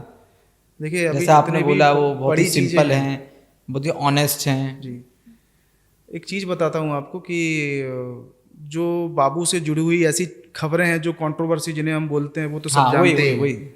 सही ठीक टॉपिक है, में। हाँ और वो कंट्रोवर्सी के बारे में जितना ऑडियंस को पता है उतना ही मुझे पता है, बिकॉज वो कंट्रोवर्सी कहीं ना कहीं पर्सनल लाइफ से जुड़ी हुई हैं। तो पर्सनल लाइफ तो पर्सनल होती है, हम सही बात, वो एक दीवार है, उसके आगे तो नहीं क्रॉस करना सही चाहिए। बात। तो मुझे लगता है वो तो एक पब्लिक डोमेन में है ही। उसके अलावा कुछ इंटरेस्टिंग चीज़ बताता हूँ कि थोड़ी सी फनी भी है। फिल्म रिलीज़ के पहले हम लोग लद्दाख गए थे। लद्दाख हम लोग गए थे, मैं, देवी, गौरव जो हमारे म्यूज़िक डायरेक्टर हैं, अच्छा अच्छा, गौरव आनंद वो हमारे शो में आ चुके हैं। हाँ जी, संबित जो उस वक्त हमारी पीआर देख रहे थे, पीआर एंड मार्केटिंग, और बाबूशान। तो हम 4-5 लोग थे।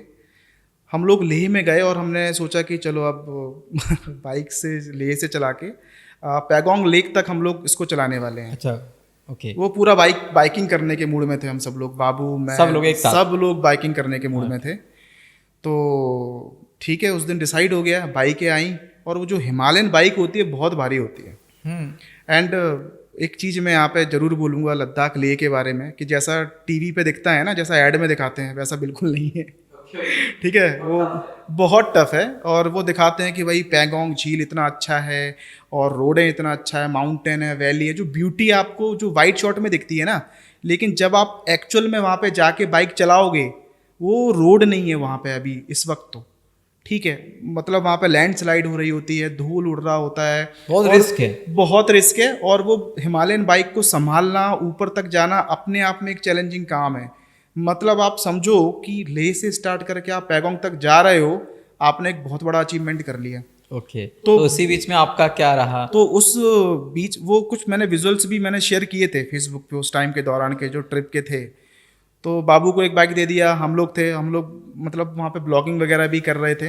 अच्छा, चलते चलते चलते मुझे याद है कि एक टर्न पे बाबू के साथ ऐसा हुआ था, अचानक से एक ट्रक, एक जो रहता है ना, जाके एक टर्न रहता है ऊपर की तरफ हम जाते हैं, ओके। वो टर्न पे बाबू का बाइक फिसला था। अरे तो हम सब बहुत डर गए थे। ट्रक आ गया था, ट्रक वहाँ पे खड़ा हो गया, बाबू की बाइक जो है वो थोड़ा नीचे वहाँ पे अटक गई, फटाक से जाके उसको गए हैं हम लोग और उठाया है। तो वो बड़ा ही डेंजरस मोमेंट था हम लोग के लिए कि भाई, फिर हमने बोला बाबू अभी भाई तुम मत चलाओ, ये तो बहुत डेंजरस बात है ना, सही बात। Because you are not a normal person, आपकी ज़रूरत है उड़ीसा को। तो उसके बाद वही मैं बोला कि वो क्या है, लद्दाख ले क्या है, ऐसे देखने में बहुत सुंदर है, जब आप वहाँ जाके बाइक चलाओगे ना, कब वो स्लिप कर जाए, कब पत्थर पे आपका वो पहिया स्लिप मारता है, आपको पता नहीं चलेगा। So anyone is going to lay, please be careful कि आपको देख के गाड़ी चलानी है। ओके, और क्या मूवमेंट रहा आपका? और एक बड़ा एक फनी मोमेंट है, बता रहा हूँ, और ये तो सबके लिए बहुत शॉकिंग था। हम लोग होटल में थे, अगले दिन हम लोग का फ्लाइट था। तो मैं और गौरव एक रूम में थे और बाबू अलग रूम में थे, और देवी भी बाबू के रूम में था, है ना। मतलब लेट नाइट में खाना पीना खा पी के अपने रूम में आ गया हूँ। तो मैं अपने मोबाइल में टाइम पास कर रहा था, अचानक से रात का 1:30 से 2 बजा हुआ था, एक आवाज़ आई, please help me. Please, message में नहीं, क्या? आवाज मुझे आवाज आ विंडो रही से है। आया। अच्छा, विंडो लाइक से। मेरा जो होटल में जो बेड था उसके जस्ट साइड में एक बड़ा सा विंडो था, कर्टन वर्टन डला हुआ था, पीछे उनका गार्डन एरिया था होटल हेल्प का। मी। अच्छा, प्लीज हेल्प मी। एंड आप मानोगे नहीं, पहले तो मैंने उसको इग्नोर किया, मैंने कहा पता नहीं क्या आवाज आ रही है। 5 मिनट बाद फिर से वो आवाज आई, प्लीज हेल्प मी। और वो आवाज इतनी मतलब एविडेंट थी, इतनी शार्प थी कि मैं सोचने पे कोई मजबूर लड़की हो की गया। आवाज थी, लड़के की थी? लड़की की आवाज़ थी, प्लीज़ हेल्प मी। और मैं बताऊं, मैं भूतों पे भरोसा नहीं करता और इतना ज़्यादा भगवान को भी मैं लिमिटेड उतना ही मानता हूं, तो भूतों पे तो बिल्कुल भरोसा नहीं करता। तो मेरे जैसे इंसान के लिए इस चीज़ को समझना बड़ा मतलब क्यूरियोसिटी एक मेरे दिमाग में आई, ये आवाज़ कहाँ से आ रही है। फिर क्या हुआ? उसके बाद मैं थोड़ा सा उठ के खड़ा हो गया। मैं जाके ऑब्वियसली आउट ऑफ क्यूरियोसिटी मैंने कर्टन वर्टन ला के देखा बाहर क्या है। अच्छा। बाहर पूरा डार्कनेस, अंधेरा। फिर मैं आके लेटा। थोड़ी देर बाद फिर 5-10 मिनट बाद, प्लीज हेल्प मी। वो एक तो आप डर गए होंगे पूरा? मैं पूरा डर गया। उसके बाद अभी मुझे समझ में आया कि यार कुछ तो है।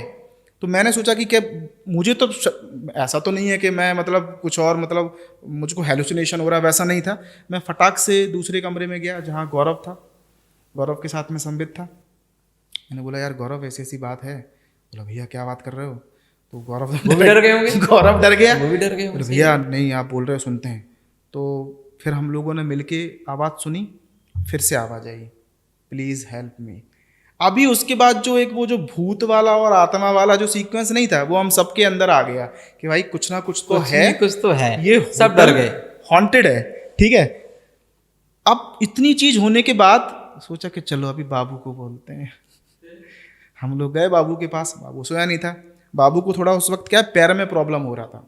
बाबू का जो पीछे जो नस होता है वो बार बार खिंच रहा था, तो थोड़ा सा वो प्रॉब्लम में था। तो बाबू को हमने जाके बोला बाबू ऐसी सी बात है। तो बाबू भी मतलब खिलाड़ियों का खिलाड़ी है। अच्छा। बाबू ने सोचा और डराता हूँ इनको। अच्छा। बाबू ने बोला भाई आप बिल्कुल चिंता मत करो, मैं देख सकता हूँ, मैं जानता हूँ कैसे देखना है क्या करना है। तो बाबू और ज्योतिष बन गए? बाबू पूरा ज्योतिष और बाबू पूरा तांत्रिक बाबू बन गया। उसके बाद बाबू खिड़की के पास जाके बोला कि हाँ वो है, वो वहाँ से मैं देख रहा हूँ। तो बाबू ने वो एक्टिंग करना चालू कर दिया अपना। अच्छा, एक्टिंग करना स्टार्ट कर वो दिया? एक्टिंग करना चालू कर दिया बाबू एक्टिंग ने। था, रियल था? वो बाबू ने तो बोला कि हाँ मैं देख सकता हूँ, मैं अच्छा, देख जानता सकता हूँ, हूँ। भूत को देख सकता हूँ। हाँ, हमने कहा ठीक है देखो भूत को। अच्छा। कौन दिखता है, ऐसी आवाज़ सुनाई दे रही है। हाँ। तो बहुत टाइम तक हम लोग ये सब के अंदर वो डर वाला माहौल बना रहा। एंड एक्चुअल में 4 लोगों ने वो आवाज़ सुनी है, तो उसको डिनाई भी नहीं कर सकते। नहीं कर सकते, कैसे कर सकते? काफ़ी 1-1.5 घंटे तक हम वो पूरा माहौल रहा। फिर हमने कहा भाई बाबू सो जाओ, फ्लाइट है। हम लोग जब वापस भी आए हैं तो फिर गौरव बोलता है भाई लाइट जला के सोएंगे, भाई अपना सर इस तरफ नहीं करेंगे, विंडो की तरफ इस तरफ करेंगे। अच्छा। तो इतना डर का माहौल था। फिर बाबू साहब ने क्या किया? बाबूशान फिर अपने कमरे में सो गया बाबू। ओके। हम लोग आके फिर लाइट जला के सोए हैं। अच्छा, वो बोले हमें दिख रहा है वो, और सो गए? वो बाबू फिर सो गया। ओके। वो 1-1.5 घंटे हमने बातचीत किया, अच्छा। बाबू सो गया। उसके बाद फिर हमने उस दिन क्या समझा कि आज हमने सच में एक्सपीरियंस किया है भूत को, कि सच में आत्मा होती है। हमें लगता है नहीं होती, लेकिन आज तो एक एविडेंस मिल गया। हम बोल सकते थे कि आवाज़ सुनी है, लेकिन मॉर्निंग में सब कुछ चीज़ें हवा हवाई हो गई। मॉर्निंग में जब हम लोग चेकआउट कर रहे थे, वहाँ पे एक कपल था। अच्छा। वो भी साथ में चेकआउट कर रहा था। ओके। ठीक है। तो पता नहीं क्या हुआ कि संबित ने जाके पूछ लिया। अच्छा, संबित जो हमारे साथ में थे, हाँ, हाँ। कि संबित ने सोचा कि हमको ही आवाज़ आ रही थी क्या, देखते हैं वो बाकी दूसरों लोग से पूछ के देख लेते कि उसने उनको सोचा सुनाई दे रहा था नहीं दे रहा कि था। इनको भी आ रही थी कि नहीं, एक बार ओके, पूछ ओके। लेते हैं। तो उसने जाके पूछा कि सर आपको इस तरह का आवाज़ आ रहा था क्या? तो उन्होंने एक दूसरे को देखा, फिर बोला वो आवाज़ मैं कर रही थी। अच्छा, बोला, वो तुम कर रही थी? बोला अच्छा। क्यों? बोले वो आई एम आर्टिस्ट। ठीक है। तो ओके। मैं अपनी कुछ लाइंस की प्रैक्टिस कर रही थी मेरे हस्बैंड के सामने। फिर हमने अपना सर पकड़ लिया कि लो। फिर बाबू साहब का क्या रिएक्शन था उस समय? कुछ नहीं, हमें लगा कि इतना अच्छा एक्सपीरियंस होता आगे दुनिया को बताने के लिए कि हमने भूत देखा, भूत देखा, असली आवाज़ सुनी, लेकिन भूत कुछ था उसको नहीं। पूरा उन्होंने बस्ट कर दिया। तो फाइनली वो कुछ नहीं समझ में आया कि भूत नहीं होते फिर, और क्या। तो विशाल जी, आपके बारे में तो बहुत कुछ आपने बताया मूवी के बारे में, तो आप थोड़ा परिवार के बारे में बताइए। आपके परिवार में कौन कौन है? मेरे परिवार में बात करूं तो मम्मी पापा हैं मेरे, फादर मेरे डॉक्टर हैं जो अभी रिटायर हो चुके हैं, ENT स्पेशलिस्ट थे वो। अच्छा। उसके अलावा मम्मी मेरी हाउसवाइफ हैं।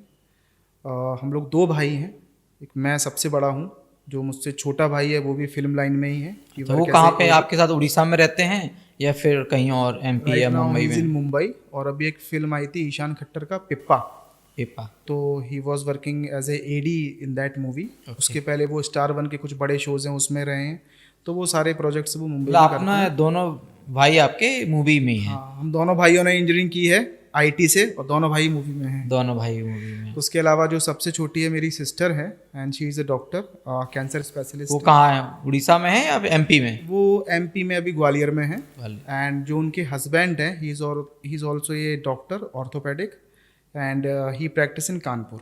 और आपकी शादी वगैरह? मेरी शादी हो चुकी है, जो मेरी वाइफ हैं, एंड शी ऑल्सो राइट्स, और हम मिलके एक YouTube चैनल भी वो चलाते यहीं पे रहते हैं उड़ीसा में? हाँ, मेरा एक छोटा बच्चा है 7 साल का, सुजॉय, अच्छा अच्छा। और मेरी वाइफ, हम लोग यहीं पे रहते हैं। और जो मेरी वाइफ हैं वो भी क्रिएटिव बैकग्राउंड से हैं। अच्छा, वो भी सेम बैकग्राउंड से ही? वो भी सेम बैकग्राउंड से हैं, एंड शी ऑल्सो राइट्स, और उन्होंने अभी एक बुक भी लिखी थी जो भी अमेजोन पे हमने पब्लिश की है। अच्छा अच्छा। And she also right kids stories, और जो भी हम यूट्यूब के लिए भी कंटेंट डेवलप करते हैं। तो आपका जो मैरिज शादी हुई, तो आप लव मैरिज या फिर अरेंज मैरिज? भाई बड़ा अच्छा क्वेश्चन पूछा आपने, क्योंकि मैं जिस जगह से बिलोंग करता हूँ MP से, पहले तो शादी का आपको बताता हूँ। क्या होता है कि जैसा आपने स्टार्टिंग में बोला था ना, हाँ। कि फिल्म बैकग्राउंड में आ जाओ, उसके बाद चीज़ें थोड़ी थोड़ी धुंधली होने लगती हैं। तो हुआ क्या, जब मैंने इंजीनियरिंग जॉब छोड़ के इस लाइन में आया, तो ऑब्वियसली मेरे पापा की भी चिंता थी, कौन शादी करेगा, अच्छी लड़की मिलेगी कि नहीं, क्योंकि सबका माइंडसेट वही रहता है ना कि लड़का कहाँ कर रहा है, कितना कमा रहा है, और इस पर्टिकुलर इंडस्ट्री के बारे में किसी को नॉलेज नहीं है हमारी जगह पे। सही। लोगों को, हम किसी को बोल भी नहीं पाते कि हम क्या काम कर रहे हैं और कितने तरह के जॉब हैं इस इंडस्ट्री में, ये भी किसी को पता नहीं है। लोग जानते हैं बस हीरो हीरोइन विलेन जो पर्दे पे जानते हैं, लेकिन वो चीज़ें कैसे एग्जीक्यूट कैसे होती हैं, क्या क्या मेहनत लगती है, वो पता नहीं होता कितनी बड़ी मशीनरी काम कर रही है, ये बात वो नहीं समझते हैं, और समझाना भी आम बहुत आदमी मुश्किल को है। पता नहीं रहता है, आम लेकिन आदमी को कुछ जो उस लाइन में जुड़े हुए हैं उनको पता रहता है, उनको पता है। कि एक मूवी तो बनाने के पीछे कितनी मेहनत लगती है। बिल्कुल, तो वही मेरी शादी के पीछे भी वही सब थी प्रॉब्लम्स, जो ऑब्वियस थी कि कैसे समझाओगे सामने वाले को। अच्छा। लेकिन लकीली क्या हुआ कि जिस परिवार में मेरी शादी हुई, जो मेरे इन लॉज थे, वो कहाँ के हैं आपकी? वो भी ग्वालियर के ही हैं। अच्छा, MP ग्वालियर से ही हैं? हाँ जी, MP में मैं भी ग्वालियर से हूँ, जो मेरी वाइफ हैं वो भी ग्वालियर की थी। तो वो भी क्या है, फिल्मी बैकग्राउंड से, उनके फादर को भी फिल्में देखना, गाना, वो सब पसंद था। मतलब आप इतने लकी हैं कि मैं आपका लकी निकला। मतलब सभी लोग उसी लाइन से मिल रहे हैं। और मजे की बात बताऊं, जो मेरे इन लॉज थे, जो मेरी वाइफ बताती हैं कि उनके पापा अपने टाइम पे एक बार मुंबई भी गए थे भाग के घर से हीरो बनने के लिए। अच्छा अच्छा। तो आई थिंक कहीं ना कहीं यही बात उनको समझ में आई कि चलो हाँ, लड़का का कुछ तो बैकग्राउंड है, कुछ तो आगे करेगा।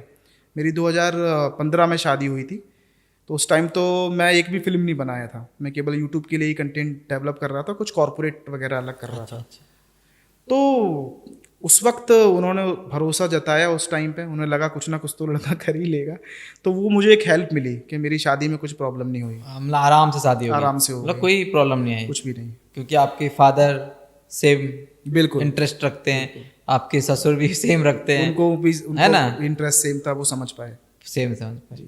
और आपके भाई का? भाई के लिए अभी हम देख रहे हैं, शादी की उम्र तो है, लड़की देख रहे हैं भाई के लिए। वो वही प्रॉब्लम आ रही है जो मैं बोला हूँ। Same same. सेम इशू रहता है ना? हाँ ओके। हाँ, लेकिन सिस्टर के लिए कोई प्रॉब्लम नहीं आई। सिस्टर तो डॉक्टर थी, फटाक से एक डॉक्टर लड़का मिल गया तो शादी हो गई। तो आप उड़ीसा में जैसे इतना, मतलब उड़ीसा कैसे, क्यों चूज किया आपने उड़ीसा को? देखिए, उड़ीसा चूज़ करना भी एक कहानी है, और मैंने चूज़ नहीं किया था उड़ीसा ने शायद चूज़ किया, बिकॉज 2010 में मैं जूम में था, मैं मिस इंडिया। सही बात है कि कोई इंसान किसी को चूज नहीं, बिल्कुल, है ना? तो मैं 2010 में मेरा मुलाकात देवी से हुआ था, जो मेरे अभी पार्टनर हैं, हम दोनों मिलके ही डायरेक्ट करते हैं और हमारा कंपनी है। तो वो जब मैं देवी से फर्स्ट टाइम मिला, मैं मिस इंडिया कर रहा था, तो उस वक्त दोस्ती तो हमारे देवी बीच से में आप हो गई। कहीं और मिले या उड़ीसा में ही मिले थे? मैं देवी से मुंबई में ही मिला, अच्छा, Zoom मुंबई के में टाइम मिले। पे। अच्छा। उसके बाद फिर हमारी बातचीत रही, मैं कुछ अलग शो करता रहा, देवी अलग करता रहा, तो लेकिन दोस्ती होती गई, कुछ ना कुछ आइडियाज़ बनते रहे, और एक हम लोग सेम थॉट लेवल पे भी हम लोग आए कि आगे जाके, बिकॉज मैं भी क्या है जॉब छोड़ के आया था मूवी करने के लिए, और देवी भी क्या है चैनल में एज ए एडिटर काम कर रहा था, but he wanted to do something else, कुछ फिल्म करनी थी हमको। तो वो जो फिल्म बनाने का आइडिया था उसी ने हम लोगों को एक एक लेवल पे बना के रखा। फिर बिकॉज ऑफ देवी में उड़ीसा आया, माटेरा बंधन करके एक 2011 में यहाँ फिल्म का शूटिंग हो रहा था। मिहिर दास जी उसमें थे, उड़ीसा के एक बड़े डायरेक्टर है जिनका नाम है हिमांशु खटुआ जी, वो उसको डायरेक्ट कर रहे थे। तो वहाँ आके मेरा फर्स्ट एक्सपीरियंस था एक उड़िया पिक्चर को देखना, वहाँ पे काम करना, वो जाना, और उसके बाद से फिर मैं उड़ीसा आता जाता रहा, और धीरे धीरे यहाँ का जो लैंग्वेज है, लोग हैं, और सबसे अच्छा चीज़ है कि खाना मुझे यहाँ का बहुत पसंद आया। तो फिर होता गया, ऑटो ट्यून हो गया उड़ीसा के साथ। अच्छा, तो जैसे आपने यहाँ पे उड़ीसा में आए तो उड़ीसा का कल्चर, तो आपको कैसा लगा उड़ीसा का कल्चर? देखिए बहुत ही डिफरेंट और नया एक्सपीरियंस था मेरे लिए, because being from the MP, Madhya Pradesh. क्योंकि एमपी का जो खाना पीना जो स्टाइल है वो थोड़ा अलग है, पूरा हमारे उड़ीसा से थोड़ा तो डिफरेंट है। तो आपको कल्चर चेंज हुआ आपका, तो कैसा लगा आपको, किस तरह से आप यहाँ पे फिट हो पाए, अपने आप को कर पाए? देखिए सबसे पहले तो बताऊं कि मैं जितना उड़ीसा को जानता था वो केवल टीवी के माध्यम से जानता था। अच्छा। और टीवी में भी उड़ीसा की वही खबरें दिखाई जाती थी जब साइक्लोन आता था, साइक्लोन हो गया या फिर कोई गरीब से ट्राइब को दिखा दिया। सो वो जो एक ओवरऑल जो परसेप्शन था ना उड़ीसा का, हमारे दिमाग में जो भी बंदा नॉर्थ में बैठा उसके दिमाग में उड़ीसा का वही था। और ये मैं बात कर रहा हूँ कब, सन 2000 की, 2000 की बात 20 साल पहले की। अच्छा। अभी तो बहुत कुछ चेंज हो गया है, ठीक है। तो उस टाइम पे उड़ीसा को मैं उतना जानता था, लेकिन जब मैं उड़ीसा आया, जब मैं यहाँ पे देखा, तो वो जो एक चीज़ें थी ना मेरे दिमाग से निकलने लगी। पता चला कि नहीं, यहाँ का कल्चर इतना रिच है, लैंग्वेज इतनी रिच है, और यहाँ पे इतना कंटेंट है, स्टोरीज़ हैं, इन पे हमें काम करना है। और बीइंग ए फिल्म मेकर, मैंने कभी ये ऐसा मेरे मन में नहीं था कि मैं केवल हिंदी ही बनाऊँ या मुंबई में ही काम करूँ, ऐसा नहीं था। मुझे फिल्म बनानी थी। मतलब उड़ीसा आपको अपना लिया? उड़ीसा ने अपनाया और मैंने भी उड़ीसा को अपनाया, और मुझे वो बहुत, अभी भी आज मैं हूँ, मुझे बहुत अच्छा लगता है उड़ीसा में, बिकॉज इतना प्यार मिलता है अभी उड़ीसा से, ये तो है कि बहुत ज़्यादा। यहाँ जो प्यार है शायद कहीं देखने को मिले। यहाँ किसी का हम नहीं बोल सकते, लेकिन उड़ीसा में हमारे बहुत प्यार है, बहुत बहुत ज़्यादा। मतलब आपस में एक दूसरे से लोग बहुत प्यार करते हैं, प्रेम से रहते हैं। तो मैं वही बोल रहा था कि मेरे दिमाग में कभी ये चीज़ नहीं थी कि केवल हिंदी फिल्म ही बनाना है, बिकॉज मैं जानता था कि एक हमें अच्छा कंटेंट बनाना है। और फिल्म की मैं बात करूं तो लैंग्वेज डजंट मैटर, अच्छा फिल्म है तो लोग देखते ही हैं। तो वो थॉट को लेके ही मैं फिर उड़ीसा में रहा, उड़ीसा में ही काम किया। सबसे बड़ी चीज़ क्या है, जो रीज़न था हमारा कि यहाँ पे जब मैं आया मुझे पता लगा कि अच्छा इतने सस्ते में भी फिल्म बन सकती है। क्योंकि जब आप मुंबई में रहते हैं, आप किसी को पिच करना चाहते हो कोई कंटेंट स्क्रिप्ट, वहाँ का कॉस्ट बहुत तो ज़्यादा करोड़ों में चला जाता है, बहुत ज़्यादा बढ़ जाता है, वहाँ बहुत के बढ़ हर जाता चीज़ है। का कॉस्ट ज़्यादा होता है। तो अभी उस टाइम पे जब हमें कुछ अपने आप को प्रूव करना है, हम अपनी बात कहना चाहते हैं, तो कौन सपोर्ट करेगा, उतने पैसा भी होना चाहिए। मैं लकी रहा कि उस टाइम पे मुझे देवी मिला और मैं उड़ीसा आया, और उड़ीसा में आके हम फिल्में बना पाए। जो आप फिल्म बनाते हो, जैसे मान लो आप उड़ीसा जैसे आए तो आपके पास कंटेंट था, है ना, तो मनी कहाँ से आया? क्योंकि बगैर मनी के आप कुछ नहीं कर सकते हो, आप तो फिल्म तो कभी बना ही नहीं सकते। तो आपके ऊपर किसने भरोसा किया सबसे ज़्यादा मूवी के लिए? देखिए सबसे पहले मैं एक बात बताऊं कि जब हम पिक्चर के बारे में सोचते हैं तो पिक्चर को सोचना अलग बात है, पिक्चर को एग्जीक्यूट कर देना अलग बात है, और एग्जीक्यूशन के लिए वी नीड ए फंड। हाँ वही तो, कि बहुत सारे कंटेंट डायरेक्टर्स हैं, कंटेंट राइटर्स हैं जिनके पास बहुत अच्छा कंटेंट है जो मूवी वाला, लेकिन उनको ऐसा कोई प्रोड्यूसर नहीं मिलता है। बिल्कुल, बिल्कुल। है, तो आपके इस स्टोरी के पीछे आपका क्या है कि आपने जैसे फर्स्ट मूवी की बीजू बाबू, फिर सेकंड मूवी भी आपकी आई दमन, तो इसमें जितना भी कंटेंट आपका हुआ, आप किसी के पास लेकर गए, आपने अपनी स्क्रिप्ट लोगों को सुनाई, है ना, तो आपको इन्वेस्टमेंट कैसे मिला? देखिए मैं थोड़ा सा बैकग्राउंड में जाऊंगा इसके। बीजू बाबू के पहले बीजू बाबू के पहले हम मिले थे अनुपम मोहंती से। अनुपम मोहंती जी का एक जगह पे शूटिंग चल रहा था एंड हमने जाके उनको B4 बुंदेलखंड का ट्रेलर दिखाया था। सो अनुभव got very excited and said कि यार इस तरह का पिक्चर हमारे यहाँ पे क्यों नहीं बनता है। तो हमने बोला कि भाई अगर प्रॉपर फंडिंग है, ट्रीटमेंट एंड फ्रीडम है तो बना सकते हैं, अच्छे अच्छे कंटेंट हैं। अच्छा। उस वक्त के बाद से फिर अनुपम मोहंती जी के साथ वो बॉन्डिंग स्टार्ट हमारा हुआ, चालू हुआ। कुछ कंटेंट हमारे दिमाग में आए जो हमने सुनाना चालू किए। जैसे बीजू बाबू को लेके हम शुरू से कुछ करना चाहते थे, मतलब ये बता रहा हूँ बीजू बाबू बनने के पहले की बात। अच्छा। ठीक है, तो बीजू बाबू को लेके जो कॉन्सेप्ट था हमारा, बिकॉज हमें मालूम बीजू बाबू के ऊपर बायोपिक तो हम नहीं बना सकते हो, आपको करोड़ों रुपए चाहिए। राइट। बीजू बाबू की पर्सनैलिटी, उनका ऑरा, उनकी कहानी इतनी बड़ी है कि आपको 100 करोड़ भी कम पड़ जाएंगे। सही बात है, इतनी बहुत बड़ी स्टोरी। वो मतलब शख्सियत है, उनके ऊपर मूवी बनाना मतलब बहुत बड़ी investment है। चीज़ है वो। तो हमें सोचा कि अगर हम उनके विचारों को लेके अगर हम फिल्म बनाएंगे तो हमें कुछ तो डिसेंट मनी चाहिए। तो फिर हम अनुपम मोहंती जी के साथ में टच में थे, उनको पिच कर चुके थे story. He was also very much excited और वो सिलेक्शन पहले से ही था कि अनुभव के साथ करेंगे वो भी सिलेक्शन पहले से कर लिए। हाँ, लेकिन बिकॉज ऑफ सम थिंग्स वो चीज़ें आगे मूव ऑन नहीं कर पाएंगे। मतलब आप कंटेंट लिखते हैं तो उससे पहले जो दिमाग में था पहले से एक्टर कौन होगा, वो भी आप सेट कर लेते हैं। वो सेट कर लेते हैं बिकॉज वो जरूरी है। बिकॉज इतने छोटे मार्केट में हमारा मेन लीड एक बहुत ही इफेक्टिव कैरेक्टर होता है और उसको कौन जस्टिस दे पाएगा ये सोचना बहुत जरूरी है। बहुत जरूरी होता है। राइट। अदरवाइज हमने कहानी लिख दी लेकिन अगर उसको कोई जस्टिस देने वाला नहीं है तो थोड़ा सा सही नहीं होगा। तो अनुभव जी के साथ ये चीज़ें चलती रहीं, उन्होंने भी कोशिश किया, हमने भी कोशिश किया, तो वो जाके एक टाइम पे चीज़ें रुक गईं। उसके बाद हम लोग काम कर रहे थे नील माधव पांडा जी के यहाँ पे कुछ प्रोजेक्ट्स कर रहे थे, उनको हम ये स्टोरी सुना चुके थे। अच्छा। एंड एक दिन उनको जो था आइडिया मतलब बहुत पसंद आया, उन्होंने फिर सीधा वो फिल्म बनाने का ऑफ़र दिया। अक्षय परिजा जी, नील माधव पांडा जी और उसमें एक तीसरे थे जिनका नाम था Prashant Behera ji. These 3 were the producer of Biju Babu. तो उसके बाद से यहाँ पे उड़िया का पहला फिल्म का ब्रेक हमें यहाँ मिला। अच्छा, फर्स्ट मूवी का यहाँ मिला।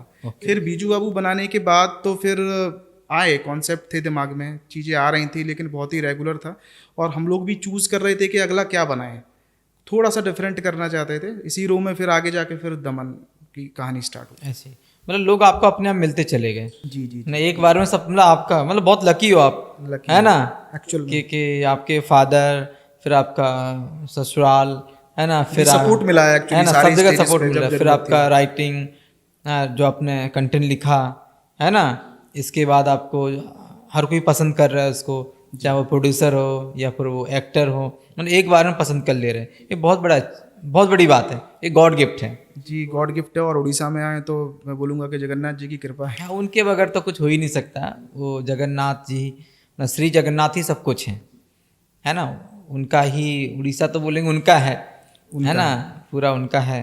और वही यहाँ के सब कुछ हैं, किंग वही है, गॉड मतलब सब कुछ, वो तो लॉर्ड, बिल्कुल वही चला रहा है यूनिवर्स। और आगे का भी ब्रह्मांड के देवता हैं वो, ब्रह्मांड देव बोलो भगवान, ब्रह्मांड के देवता बोलो भगवान, मतलब ब्रह्मांड के स्वामी बोलो, है ना। तो श्री जगन्नाथ मतलब जगत के भगवान है, जगत के भगवान है, जगत के भगवान मतलब सबसे बड़े भगवान, बिल्कुल हम उनको ऐसा बोल सकते हैं। और इवन आफ्टर दमन के बाद थोड़ी सी चीज़ें इजी हुई हैं बनाने के लिए, काफ़ी ऑफर्स हैं, फिल्में हैं, लेकिन अगेन वही चीज़ है कि आई एम नॉट डिसाइडिंग कि 1 साल में फिल्म लाना ही लाना है या 2 साल में लाना है, ऐसा कुछ भी टारगेट सेट नहीं है।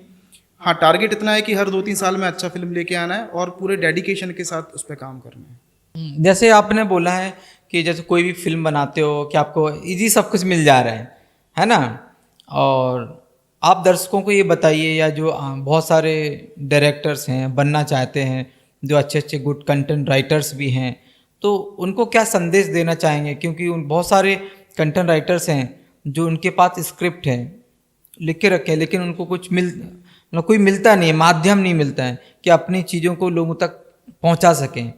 तो उनको आप क्या सपोर्ट कर सकते हो या उनको क्या करना चाहिए? देखिए, ये जो इंडस्ट्री है, मूवी मेकिंग इंडस्ट्री, थोड़ी वियर्ड इंडस्ट्री तो है। क्यों बोलता हूँ मैं ऐसा? यहाँ आप कितना भी सीरियल कर लें, फिल्म कर लें, लेकिन आपको नेक्स्ट के लिए थोड़ा सा फिर से वो स्ट्रगल हो जाता है। आप किसी भी डिपार्टमेंट में काम कर रहे हो, लेकिन आपको जीरो से स्टार्ट करना है। अगर आपका बना बनाया टीम है तो बहुत अच्छा बात है, लेकिन अगर नहीं है, आपको फिर से लोगों के पास जाना है, आपको फिर से आपकी चीज़ें पिच करनी है और लोगों को प्रेजेंट करना है। हाँ, आपका जो वर्क है पीछे जो आपने किया है उससे लोग आपको जानते हैं, लेकिन वो जो स्ट्रगल है वो फिर भी बना रहता है। और ये एक्टर्स के लिए भी कहीं ना कहीं सच है, और जो हम जैसे लोग हैं लाइक डायरेक्टर्स हैं और भी जो क्रू हैं उन सब के लिए भी सच रहता है।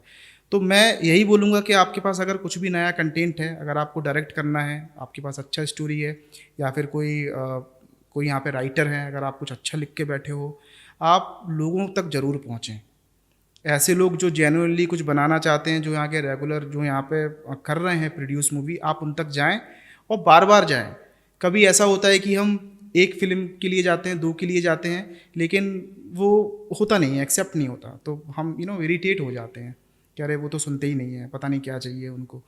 तो वो एटीट्यूड को हमको दूर रखना है और हमें अपनी कोशिश करती रहनी है। देखिए, कभी ऐसा नहीं हो सकता कि जो मुझे पसंद है वही सामने वाले को पसंद सही है। बात है। तो हमें अपनी कोशिश बार बार करते रहना है जब तक मुझे मेरी पसंद जैसा एक कोई इंसान ना ना जाए। मिल जाए। और वो कब मिलेगा पता नहीं, शायद फर्स्ट अटेम्प्ट में मिले, शायद 20वें अटेम्प्ट में मिले, तो वो मेहनत मिलेगा जरूर, कोशिश करने से मिलेगा जरूर। बिल्कुल। तो वो मेहनत कर मतलब हमको करनी है। दूसरी चीज़, मैंने जो अभी बात की 3T की, उस पर फोकस करना है बनाते हुए, कंटेंट, ट्रीटमेंट एंड एंटरटेनमेंट। अच्छा, 3 आप- चीज को ध्यान रखना। तीनों 3T। चीज़ें तो होनी चाहिए। ये आपने 3T खुद अपने 3T आपका खुद का स्लोगन है? खुद का स्लोगन है, या बिकॉज फिर- 5T यहाँ पे इतना फेमस है ओके ओके। उड़ीसा में। हाँ, उड़ीसा में तो 5T चल रहा है। उड़ीसा गवर्नमेंट का इतना बड़ा इनिशिएटिव है 5T, तो मुझे लगा मूवी मेकिंग के लिए 3T तो होनी चाहिए। अच्छा, तो आपने ये 3T खुद का 3T बनाया 3T। हुआ है, जिसको मैं कोशिश करता हूँ कि फॉलो करूँ। आपका आगामी कार्यक्रम और क्या है? देखिए, आने वाले समय में अभी काफ़ी चीज़ें हैं जो सोच के रखे हुए हैं, जिनमें से सबसे पहला जो प्रोग्राम है वो ये है कि हमने एक नया फिल्म का अनाउंसमेंट किया हुआ है जिसका नाम है मिशन मिशन O2। हमने काफ़ी महीने हो गए इसको अनाउंस किए हुए, एंड मिशन O2 का जो फुल आपने अच्छा टाइटल सेट हो गया आपका? हाँ जी, टाइटल सेट हो गया, हम अनाउंस भी कर चुके हैं, अनाउंस भी कर। एंड इट्स इन द इसका स्टोरी अभी बताएंगे या फिर? बिल्कुल बिल्कुल, मैं बताऊंगा, थोड़ा सा ज़रूर बताऊंगा। अच्छा अच्छा। तो मिशन ऑक्सीजन ये फिल्म है, और ये फिल्म बेस्ड है, आपको याद है कि जब कोरोना की सेकंड वेव आई थी, अच्छा उस वक्त दिल्ली, मुंबई, पूरे इंडिया में लोग किस तरीके से ऑक्सीजन ना मिलने की वजह से वो सफ़र कर रहे थे, वो तो जाने सबने जा देखा रहे है, थे। हर किसी ने देखा दैट है। Was very very critical moment for the entire nation. उस वक्त पे उड़ीसा वाज द स्टेट जहाँ पे उसने क्रिटिकल टाइम में भी ऑक्सीजन प्रोड्यूस की, बिकॉज यहाँ पे इतने सारे स्टील प्लांट हैं, तो वहाँ पे वो लोग ऑक्सीजन बनाते ही हैं। तो उन्होंने मेडिसिन पर्पस के लिए ऑक्सीजन को प्रोड्यूस किया, और 17 से 18 स्टेट को उन्होंने सप्लाई की। उड़ीसा ने बहुत तो बिकॉज ऑफ उड़ीसा देश के लोगों की जान बच सकी। तो हमें लगता है कि ये इतना बड़ा सब्जेक्ट है, इतनी बड़ी प्राइड फीलिंग है फॉर द एंटायर स्टेट, और बीइंग ए उड़िया, और I am living in Orissa, मुझे लगता है कि इस चीज़ को, इस स्टोरी को दुनिया तक जरूर पहुंचना चाहिए कि कैसे पूरा एंटायर टीम ने काम किया है वो ऑक्सीजन लोगों तक पहुंचाने के लिए। तो ये फिल्म उसके ऊपर बेस्ड हाँ, ये तो मानना पड़ेगा, क्योंकि बहुत उस समय तो कोरोना के टाइम में बहुत इशूज आए थे ऑक्सीजन को लेके, लेकिन उड़ीसा ने, हमारे स्टेट ने बहुत जिम्मेदारी उठाई, बहुत और बड़ा काम किया उड़ीसा ने। भारत का, मतलब हर एक राज्य का बहुत, मतलब बोलूँगा नहीं तो ऐसे बोल सकता हूँ कि राज्य के, मतलब बहुत सारे राज्य में ऑक्सीजन पहुँचाई, उनको सपोर्ट किया। ये बहुत बड़ा बात है, बड़ी बात है। बहुत बड़े। उस समय इतनी क्रिटिकल सिचुएशन में लोग अपने अपने स्टेट को देख रहे थे कि हमारा स्टेट सेव रहे, हमारा स्टेट सेव रहे, लेकिन इन्होंने, मतलब हमारे उड़ीसा ने तो लोगों का सपोर्ट किया। ये बहुत बड़ी बात है। तो इस मिशन का जो, इस मिशन O2 का जो स्ट्रक्चर होने वाला है, अच्छा, ये ऑक्सीजन के ऊपर है? ऑक्सीजन के ऊपर, अच्छा, कैसे हम सप्लाई लोग- के ऊपर है। कैसे सप्लाई किया है, कि उड़ीसा को लेके बनाने वाले हो या फिर पूरे भारत को लेके बनाने? देखिए, ऑब्वियसली जब हम बात करते हैं कि 17 स्टेट को सप्लाई किया, तो उसमें अलग अलग स्टेट में हम लोग शूटिंग करने वाले हैं। अच्छा, हर एक स्टेट में जाने बिल्कुल, वाले हैं। उड़ीसा में अलग अलग जगह शूटिंग करने वाले हैं, तो वो अपने आप में थोड़ा सा ग्रांड है इन टर्म्स ऑफ शूटिंग, अगर मैं बोलूँ तो इसके जो आपकी जो कंटेंट है, स्क्रिप्ट है, ये रेडी हो चुकी है या फिर हो रही है? कंटेंट पे अभी हमारा 4th ड्राफ्ट रेडी है, लेकिन अभी राइटिंग इज री राइटिंग, व्हाट आई बिलीव। अच्छा, इसके एक्टर कौन आने वाले हैं? एक्टर्स देखिए- डिसाइड हो चुके हैं? क्योंकि जैसे आपने बोला है कि हम लोग एक्टर पहले से माइंड में सेट कर लेते हैं? इसमें बिकॉज ये मल्टी स्टारर फिल्म है, 3 से 4 लोग हैं जो इसमें हैं। हम कुछ बॉलीवुड पर्सनैलिटी से भी कांटेक्ट में हैं, अच्छा, लेकिन वही है कि जब तक हम फ्लोर पे ना जाएं तब तक मैं इसको रिवील नहीं कर सकता, बिकॉज सही बात। अभी टाइम है, बिकॉज राइटिंग भी चल रहा है, सेटअप भी चल रहा है। कब तक ये मूवी रिलीज होगी आपकी? कब? 2025 में हमारा प्लान है। 2025 तक? हाँ, आशा है उससे कि थोड़ा आपका आगे भी जा मिशन सकता O2 रिलीज हो जाएगा। हाँ, नहीं रिलीज का नहीं बोल सकता हूँ, बिकॉज देखिए मैं वही बोल रहा हूँ कि रिलीज का टाइम लेके हम लोग नाम फिल्म नहीं अच्छा है, बना रहे मिशन हैं। O2। Mission O2। तो अभी रिलीज को लेके कुछ भी प्लान नहीं कर रहे हैं। पिक्चर का जब राइटिंग कंप्लीट हो जाएगा, सेटअप रेडी हो जाएगा, अच्छे से शूटिंग करेंगे, शूटिंग के बाद ही डिसाइड करेंगे कि कब इसको रिलीज किया जाए।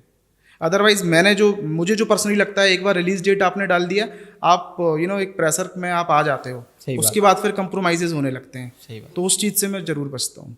अच्छा, और क्या हमारे दर्शकों को और क्या संदेश देना चाहेंगे हमारे उड़ीसा टॉक्स के माध्यम से? फर्स्ट ऑफ ऑल आपने इतना अच्छा इनिशिएटिव स्टार्ट किया है उड़ीसा टॉक्स, जहाँ पे आप अलग अलग लोगों को बुला रहे हैं, उनके व्यूज़ विचार आप जान रहे हैं, जिससे लोगों को फ़ायदा होगा। तो आपको बहुत बहुत बधाई, Thank you very और much. जल्दी ही आपके 1 लाख सब्सक्राइबर हों, सिल्वर बटन आपको मिले, ये मैं उम्मीद करता हूँ। दूसरा, उड़ीसा में जितने भी लोग हैं उनको मैं यही बोलना चाहता हूँ कि देखिए मूवी बनाता हूँ तो मूवी की बात करूँगा कि अभी उड़िया मूवी इंडस्ट्री को आप लोगों की ज़रूरत है। आप जितना प्यार हिंदी मूवी को देते हैं, साउथ की मूवी को देते हैं, उतना प्यार आप उड़िया मूवी को भी दीजिए, बिकॉज आपके प्यार की वजह से ही यहाँ पे लोगों में मोटिवेशन आएगा, फाइनेंशियली स्ट्रांगनेस आएगी, और जो मेकर्स हैं वो कुछ अच्छा और नया कर पाएंगे। अदरवाइज़ क्या होता है कि एक लिमिटेड बजट में चीज़ों को पुल करना मुश्किल होता है। आपको एक एग्जांपल देता हूँ मैं, छोटा सा एग्जांपल है कि अगर मेरे पास 1 CR का बजट है तो मैं 1 CR के हिसाब से सोचूंगा, लेकिन काफ़ी लोग क्या होते हैं ना, मेकर्स के ऊपर दबाव रहता है। क्या दबाव रहता है कि KGF आया है, KGF का जो लार्ज स्केल में जो दिखाया है, जो माइनिंग एरिया दिखाया है, जो हेलीकॉप्टर से उतर रहे हैं, वो स्लो मो में सब एक्शन सीन जा रहे हैं, वो हम कैसे रिक्रिएट करें? ये क्या एक साइकोलॉजिकल प्रेशर है जो मूवी मेकर अपने ऊपर डाल रहे हैं कि ये चीज़ सक्सेसफुल हुई है तो हमें भी सेम यहाँ पर एप्लीकेट करना है। लेकिन इस चीज़ में एक पेच ये है कि भाई वो करोड़ों में पिक्चर बनी हुई है, एक एक फ्रेम, एक एक सेटअप करोड़ों बहुत का महंगी है। फिल्म। अगर हम उसको लेके यहाँ पर एप्लीकेट करेंगे वो होगा नहीं, और अगर आप करोगे भी तो वो एक चीप कॉपी लगेगा। तो मुझे ये बोलना है कि सबसे पहले जितने भी मेकर्स हैं, आपके पास जितना बजट है अलाउ करता है, आप उसमें स्टोरी बनाइए, जस्टिफाई करिए, और जितना आप कहानी को अच्छे से प्रेजेंट करेंगे मुझे लगता है वो लोगों को ज़्यादा छुएगी। आप कहने का मतलब कि अपना खुद का कहानी होने। यस, मुझे लगता है कि यूनिक कहानी, और उड़ीसा में अभी इतना घूमने के बाद मुझे लगता है कि जो मैं बोलता भी हूँ कि लोकल इज़ ग्लोबल। आपको कुछ बड़ा करने के लिए, अगर आपको ऑस्कर के लिए भी मूवी बनानी है, आपको कहीं बाहर जाने का ज़रूरत नहीं है, उड़ीसा में स्टोरी है। तो मेरा कहने का यही मतलब है कि हमें लोकल लेवल पे एक्सप्लोर करना है, चीज़ों को लाना है, बजट के हिसाब से उसके प्रेजेंटेशन पे काम करना है और लोगों के सामने रखना है। ये हमारी इंडस्ट्री के लिए भी अच्छा होगा और लोगों को कुछ नया देखने को मिलेगा। तो विशाल सर, आपका बहुत बहुत धन्यवाद उड़ीसा टॉक्स में आने के लिए। मैं आशा करता हूँ आपने जो बोला हमारे दर्शकों को वो बहुत पसंद आएगा। आपको भी बहुत बहुत धन्यवाद।